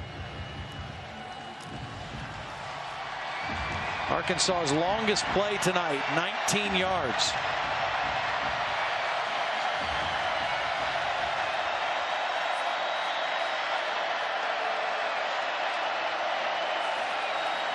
Allen on 2nd and 10. Inside route, couldn't connect with Drew Morgan. The push right up the middle by the defensive line time and again is having an impact. And it just prevents you as a quarterback from stepping into your throw and finishing your throw. See, Ole Miss and LSU is one of the next games up. Brent Musburger, Jesse Palmer, and Kaylee Hartung will be on the call down in Death Valley. They're 2-0 with Ed Orgeron as their interim head coach. We'll see if LSU can keep rolling. For now, a 3rd and 10. Lawson and Adams back in the game for this 3rd down play.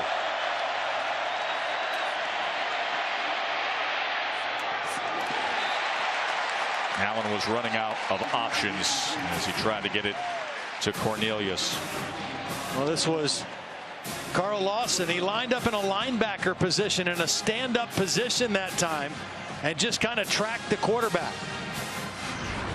He had rested on a couple plays. This time he was lined up as a linebacker, and when Allen was flushed from the pocket, he pursued and forced the incomplete pass.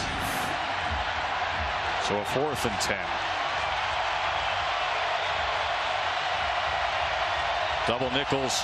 Carl Lawson on the inside. Mon Adams on the outside, bottom of your screen. Coming after Austin Allen. There he is, Lawson. What an athletic effort that time. Javaris Davis tracking that ball.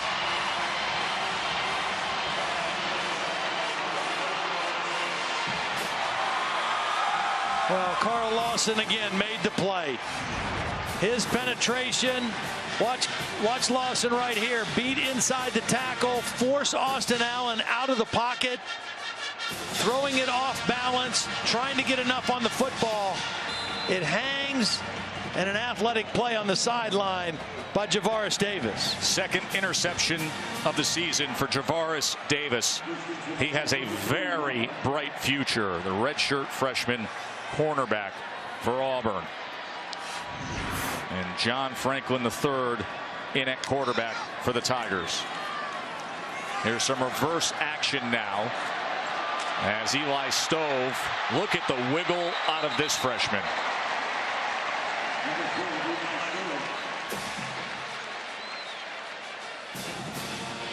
Nine-yard run. He earned every inch. Sean White over on the sideline. 11 passes thrown, completed 6. That is the stat line they would prefer. Yeah, absolutely. For Sean White. Playing winning football. Franklin, another first down for Auburn. Past couple games for Sean White. 18 passes thrown in each. This even better in terms of having it on their terms. Franklin throws a nice deep ball. And this is an opportunity they might want to let him get a throw in here on a vertical play. Truitt's the running back. And he's got blazing speed. A former wide receiver just tripped up by Santos Ramirez, a gain of 14. Nice blocking by the left guard, Alex Kozan, number 63 on that play. And here is Franklin keeping it. Made the first man miss, but then thrown down by Brooks Ellis, a gain of 4.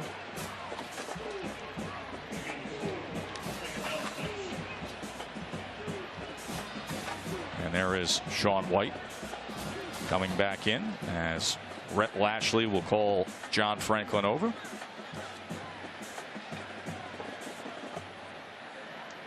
You mentioned Truitt. He's just been the running back full time for the last 3 weeks. I'd say he's taken to the position pretty well. There he is again. A block in front, cuts back to the inside. It'll be 3rd and 1 from there. Remember, Kerryon Johnson out of action. He is more traditional running back in terms of giving them options. I mean, Bubba Pedway's been outstanding, but he's the bigger back, the thudding back. Jackson practiced all week. He warmed up before the game. As Holly mentioned, he looked a little bit tentative. And this is a great opportunity for them to give him yet another week to rest for the road that's ahead. Again, a real change of pace runner with Petway. Petway, the straight ahead 240-pounder, and Kerryon Johnson more shifty. And Petway easily manages a fresh set of downs. You think of the road ahead of playing at Ole Miss and at Georgia and at Alabama. You're going to want to have both healthy backs. Yep. So giving Kerryon Johnson a night like this off is a great reward. He was Mr. Football in the state of Alabama in 2014 and a very worthy follow on Twitter. Much like you, live tweeting entire meals time and time again that get a lot of attention. I would highly recommend you go back and look at Todd Blackledge's Twitter feed of recent days. Here's Petway, another touchdown for Auburn. What a night for Bubba. Little smile out of Bo, a shake of the head. That kind of night, all too easy. He doesn't have the ability necessarily to make you miss, but he can bounce. Watch him get to the line, see the edge crash in, bounce it, picks up a nice block from his freshman receiver, Nate Craig Myers, And the big man into the touchdown again. Bo likes it. I bet he'd like playing in this offense. Oh, he'd love it. Of course, he had a great time here with the legendary Coach Dye. The 10th run over 10 yards for Auburn tonight. Petway with 192 yards.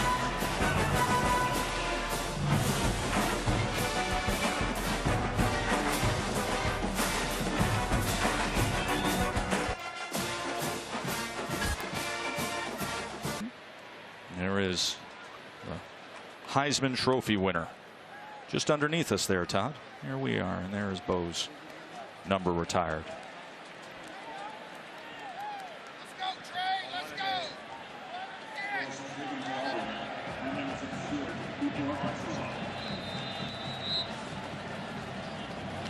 You couple this defense, led by the defensive front, with a place kicker who kicks it out of the end zone darn near every time, and a punter who doesn't get any return yardage.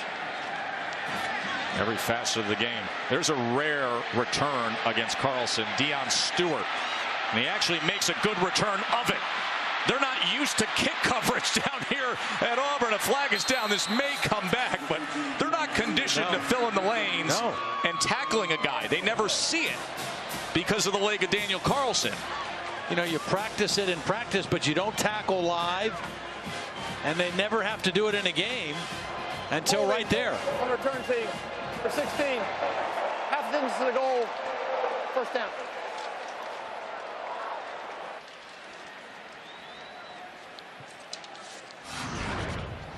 Take a look. This is going to come back. There's going to be a hold on the right side right here. Yep, reached out and grabbed the jersey and twisted. That's all you needed to see. Let's go to the studio and visit with Adnan.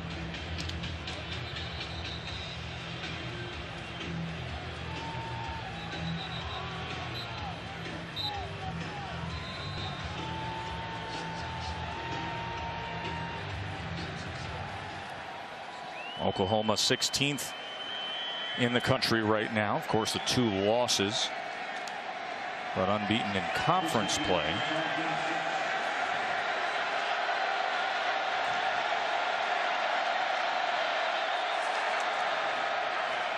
Raleigh Williams met by Trey Williams, one of the most physically talented of this group of Auburn defenders. Had 9 tackles against LSU.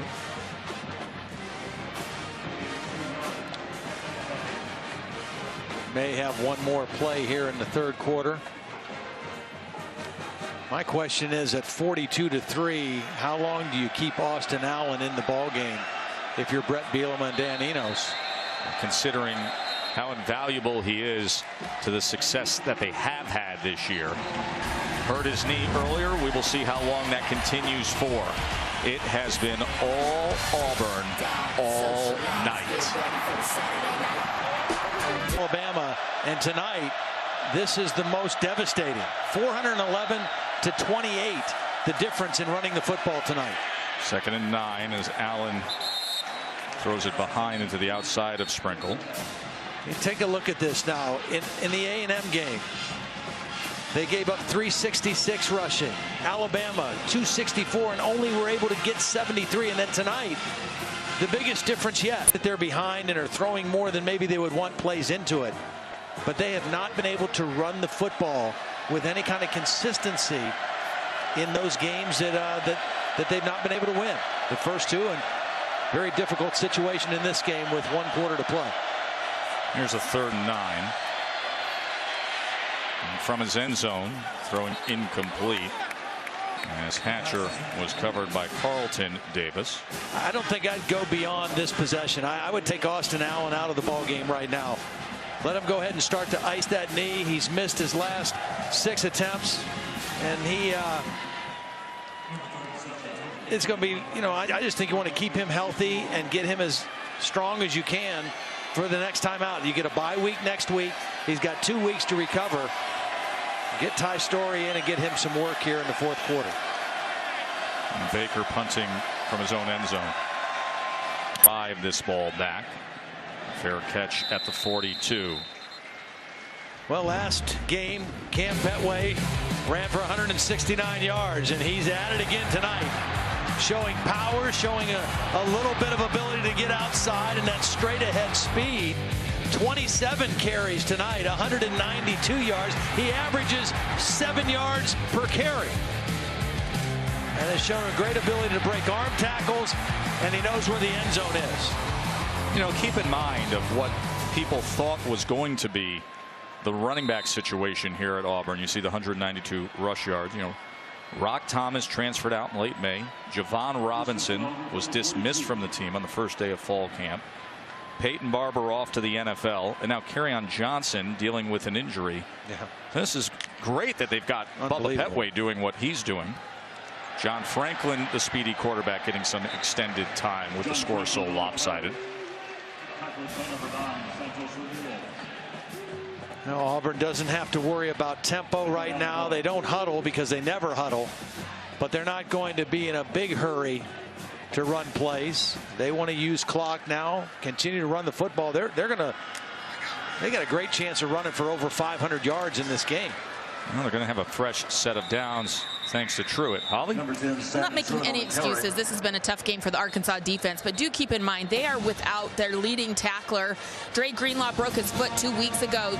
They've had a guy that filled in very well for him in Dwayne Eugene last week, but guys, just clearly they are missing some girth in that linebacker. Once you get to that second line, they've had a really hard time bringing Petway down. Even though he's been out for 2 weeks now, Dre Greenlaw is still the number 2 tackler on this team, so just gives you an idea of what his impact is and what they're missing tonight. Yeah, he was a broken great player. foot against Alabama.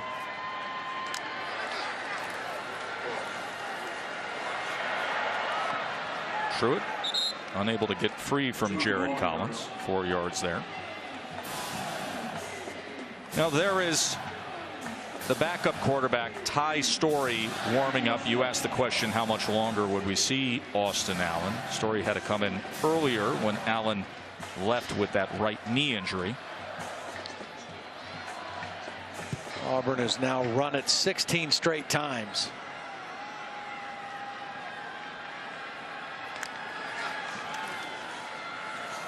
There's Eli Stove. Remember how the game started. He's going to bookend things a bit here. Now that is actually a pass. That's for 11 yards. Yes, technically a pass, but really a run.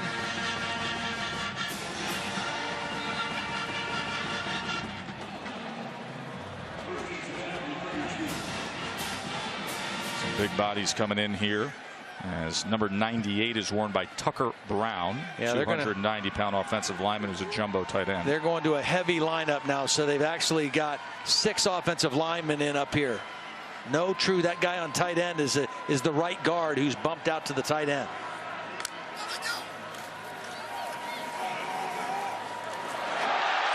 Something happened. It's called Stanton Truitt. He had other ideas. 31-yard touchdown.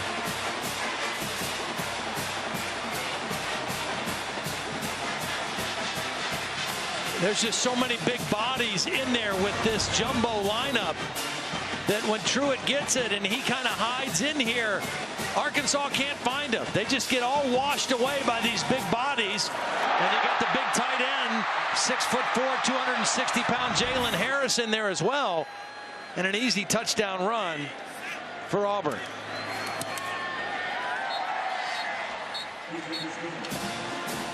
No running out the clock for Truitt.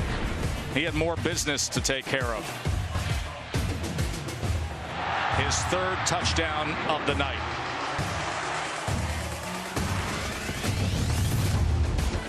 First team since Oklahoma in '09 to be ranked in the poll at this point of the season with a 500 or worse record. We saw Ole Miss and Arkansas last week. What's your feel on Ole Miss LSU? Well, it's a great rivalry. First of all, a lot of people don't know outside of the Southeast how intense of a rivalry Ole Miss LSU is. I think there's still a lot of unknown for me with LSU. I'm excited to watch that game. We saw Ole Miss last week. I think offensively they're very explosive. Chad Kelly can really light it up. Defensively, they struggle to stop the run.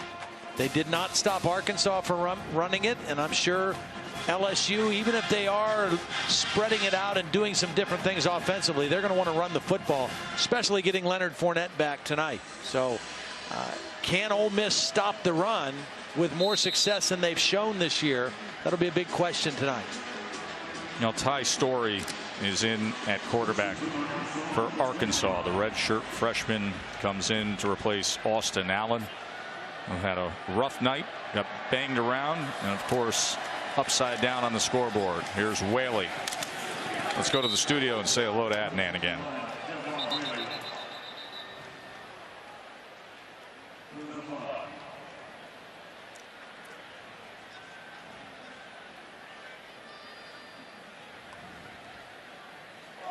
Personal foul, illegal block below the waist, offense number 70. There's a look at the group of 5 headliners. You know, we talk a lot about Tom Herman, and rightfully so. Came from Ohio State, has done a brilliant job at Houston. But that guy he's facing tonight, a pretty good young head coach also, Chad Morris. The job that he's doing, he was with Dabo Swinney at Clemson, kind of got that offense started, and then has done a really nice job at SMU. Chad Morris very close with Gus Malzahn as well. In fact, Gus mentions he will monitor other offenses and take a peek at what others are doing.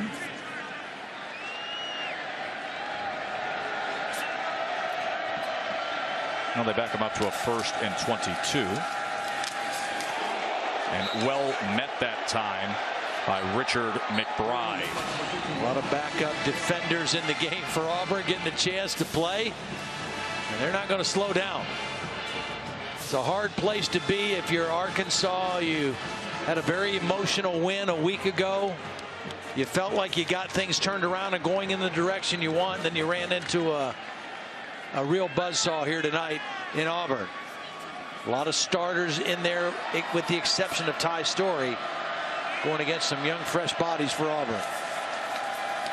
Here is Story now to pass as he tried to check down to Drew Morgan, and those two couldn't connect. I would say the bye week couldn't come at a better time for Arkansas. This is a team that looks like they need a rest.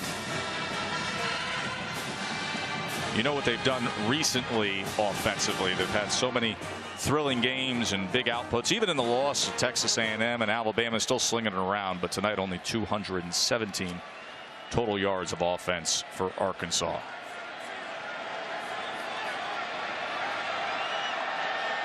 Third and 21. Story pressured, smothered, and covered, as they like to say down south.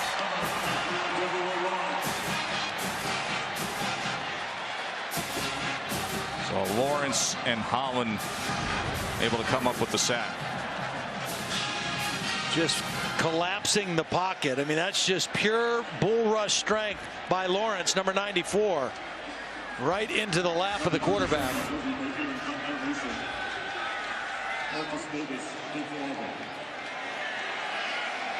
Not the view a punter wants to let you see. Toby Baker, heels just inside the back of his end zone.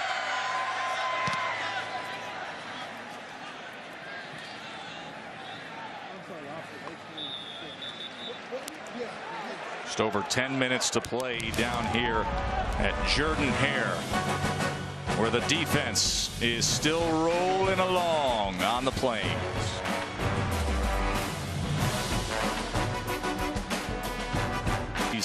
Regular season game. And almost 10 yards per carry.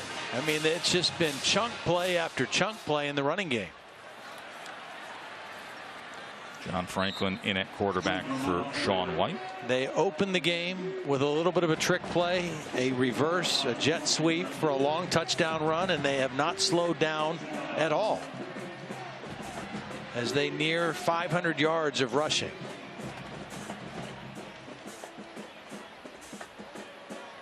Dietrich Wise has not played a big role tonight. That guy has. That is Rhett Lashley, who has been calling the plays as Gus Malzahn handed over those duties a few weeks ago. And ever since then, this Auburn offense has looked very impressive. Here's Franklin now as they run the quarterback sweep out of that stack right formation. Gain of 5. Well, as you think about this team, if they continue to develop their passing game with all these young receivers, with their young quarterback Sean White, as he progresses and develops more consistency in his deep ball, the way their defense is playing, you've got a place kicker in Daniel Carlson who you can count on from anywhere on the field to get you 3 points. Was 6 for 6, all 18 points for Auburn in their win over LSU. Kicks the ball out of the end zone on kickoffs. I mean, they have the makings of a team that could make a real run here in the second half of the season. No, they're built the right way. I agree with you. The only element remaining is if they can take those big shots downfield and find some success with Sean White. The young wide receivers are good enough to go to the next level before the season's over. Because they will have great opportunities for that. Because of how well they run the football, teams are going to have to load up to stop the run, leaving single coverage on the outside. So the opportunities for big plays down the field will be there, but they got to be able to capitalize on it. And it's interesting because there's always been the thought as we got a 4th and 3 here in no man's land. There's always been at the thought that the Auburn offense, the Gus Malzahn Auburn offense, whether as the play caller in the championship season of 2010 or the Nick Marshall team in 2013 that went to the national championship game, is at its best when it has the dynamic elite running quarterback. But they've got enough here in when you put all the pieces together with this system. Sean White, by the way, did have a couple of runs tonight. He sure did. Kept him honest, didn't he?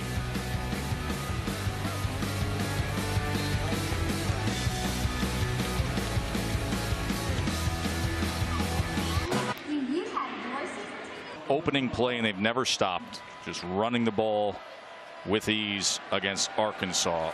49-3. TJ Hammond's getting some work now in the backfield. Let's go to the field to Holly.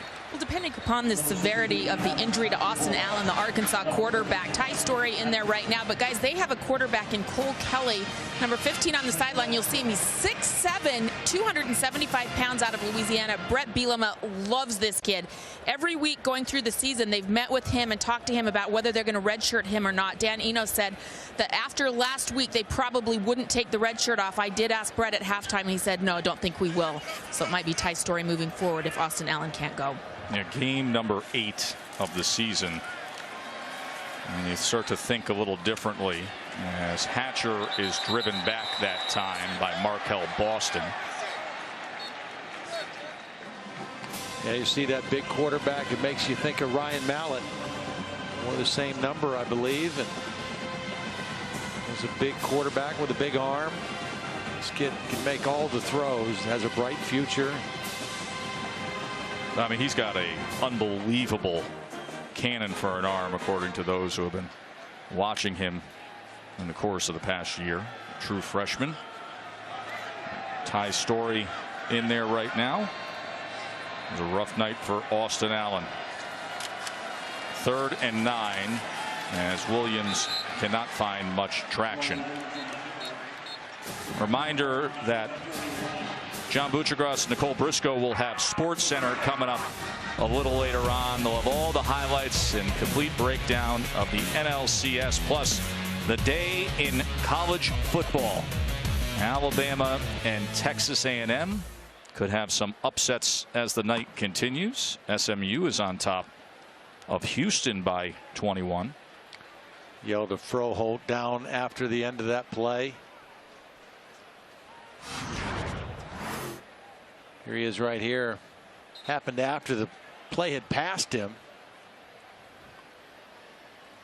Got hit from the side, I think. Had his leg in there, kind of funny. Rough night for those big guys up front. Dan Skipper, the senior left tackle. Frank Ragnow, the center. Froholt, Rawlerson, Wallace. Still in there to the bitter end. Just has not been their night.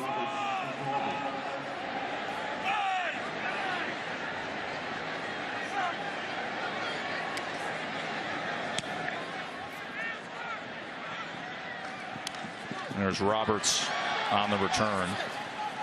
as he gets his way to the 33. Now, tough night when you're facing the defensive line of Auburn.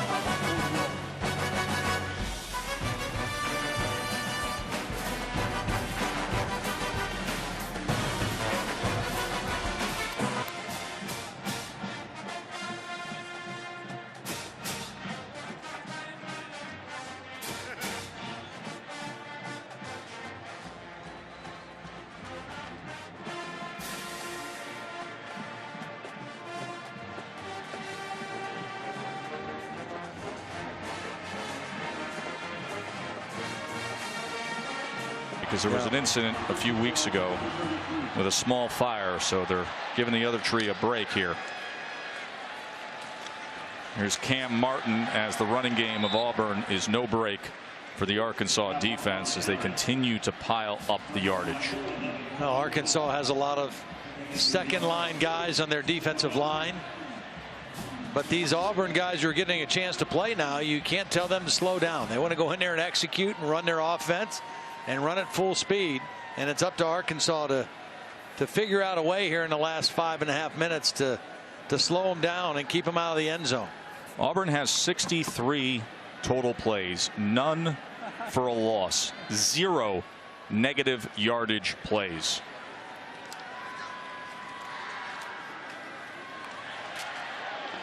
That 63, now 64 number is down because they stopped using tempo as well, or else it would be up higher.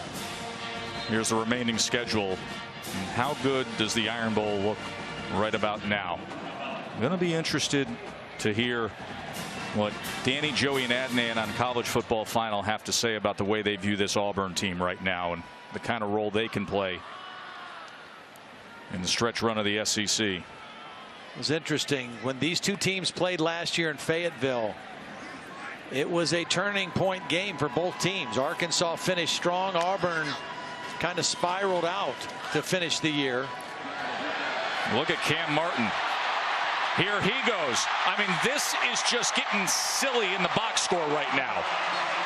Outrageous run totals continue for Auburn as they are over 500 rushing yards now against Arkansas. But see, this is just bad defense. This is losing your contain, losing the edge. Just defenders who don't close the play correctly and allow the tailback to go all the way and turn the corner and then run straight down the sidelines to the end zone. Again, you can't tell these guys to slow down and not try to score. It's up to Arkansas to stop them, and they weren't able to do it.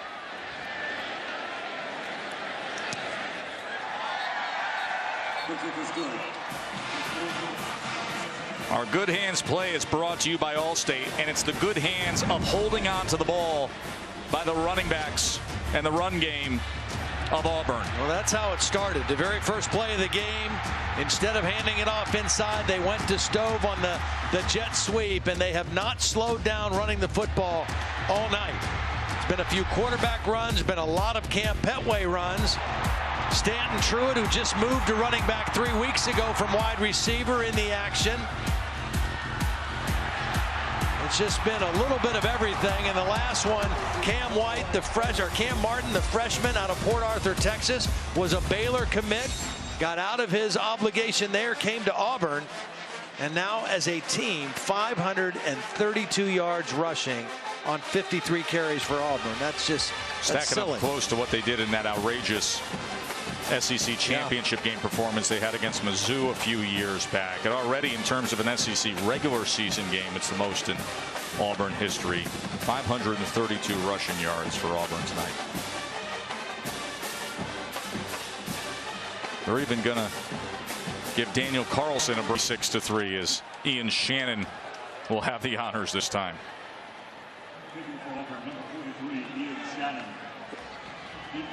There is some juice in this place with this program right now.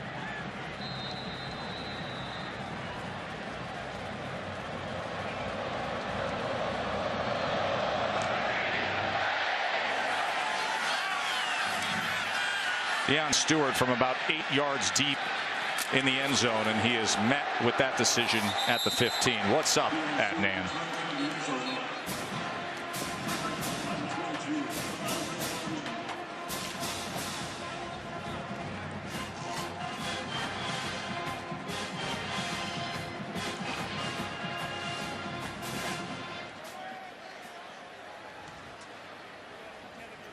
Oh, very kind, very kind. Chad Kelly, by the way, coming up against LSU. And since the start of last season against ranked teams, he leads college football in touchdowns responsible for and 20-yard completions. That will be the challenge for the LSU defense tonight, of dealing with Chad Kelly and Ole Miss.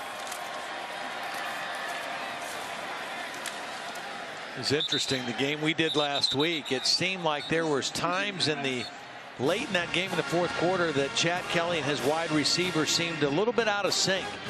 They were dropping some balls they don't normally drop, kind of miscommunicating on some routes.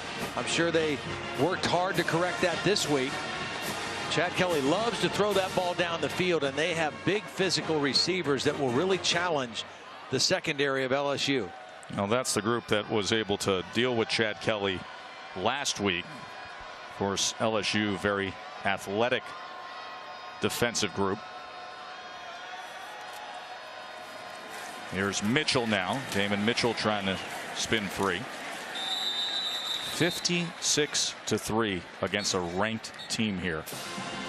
Largest margins over ranked teams, 53-point margin right now. Next closest in Auburn history was back in 2010. I believe that was the SEC championship game when they won by 39 over South Carolina. Well, this is a game that when people wake up tomorrow and see the score, if they listen to Danny and Joey later on talk about the game, it's going to catch people's attention, because this was an impressive display on both sides of the ball. It wasn't just their running game what was outstanding, but it was the defensive front that we talked about at the top of the show. This is a complete looking football team that is going to continue to get better as their young skill guys on offense get better. I like their offensive line. I love their defensive line.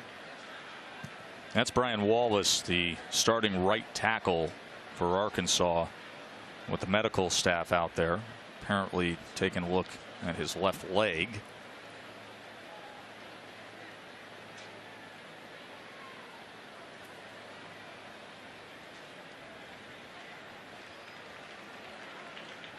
No, he knows all about that defensive line of Auburn after tonight.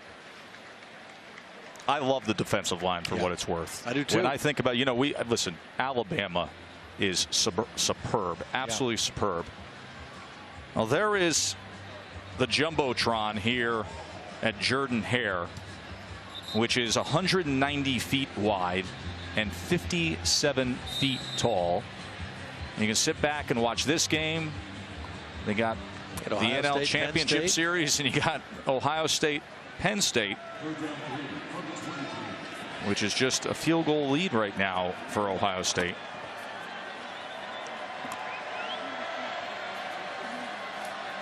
Third and 3. Story. That was an awkward pass there. It was tipped.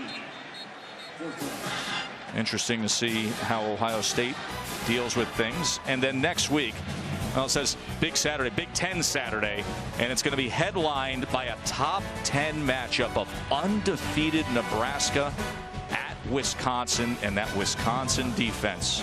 Well, they're the best. Last week we had Ole Miss. We said Ole Miss is the best two-loss team in college football.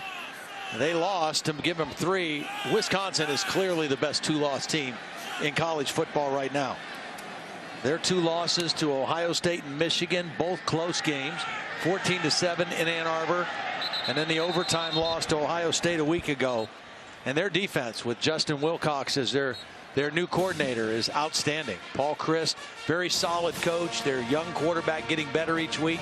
That'll be a real challenge for Nebraska, even though they're the higher changed if they really have it going in the right direction. Again, they get Fournette back tonight. I'm really anxious and curious to watch what that team looks like tonight, again, against an Ole Miss team that I think is very capable, a very good football team, a lot of skill on offense. That's an important game for LSU to kind of hold serve, particularly with this Auburn team. LSU has only allowed 3 passing touchdowns this season.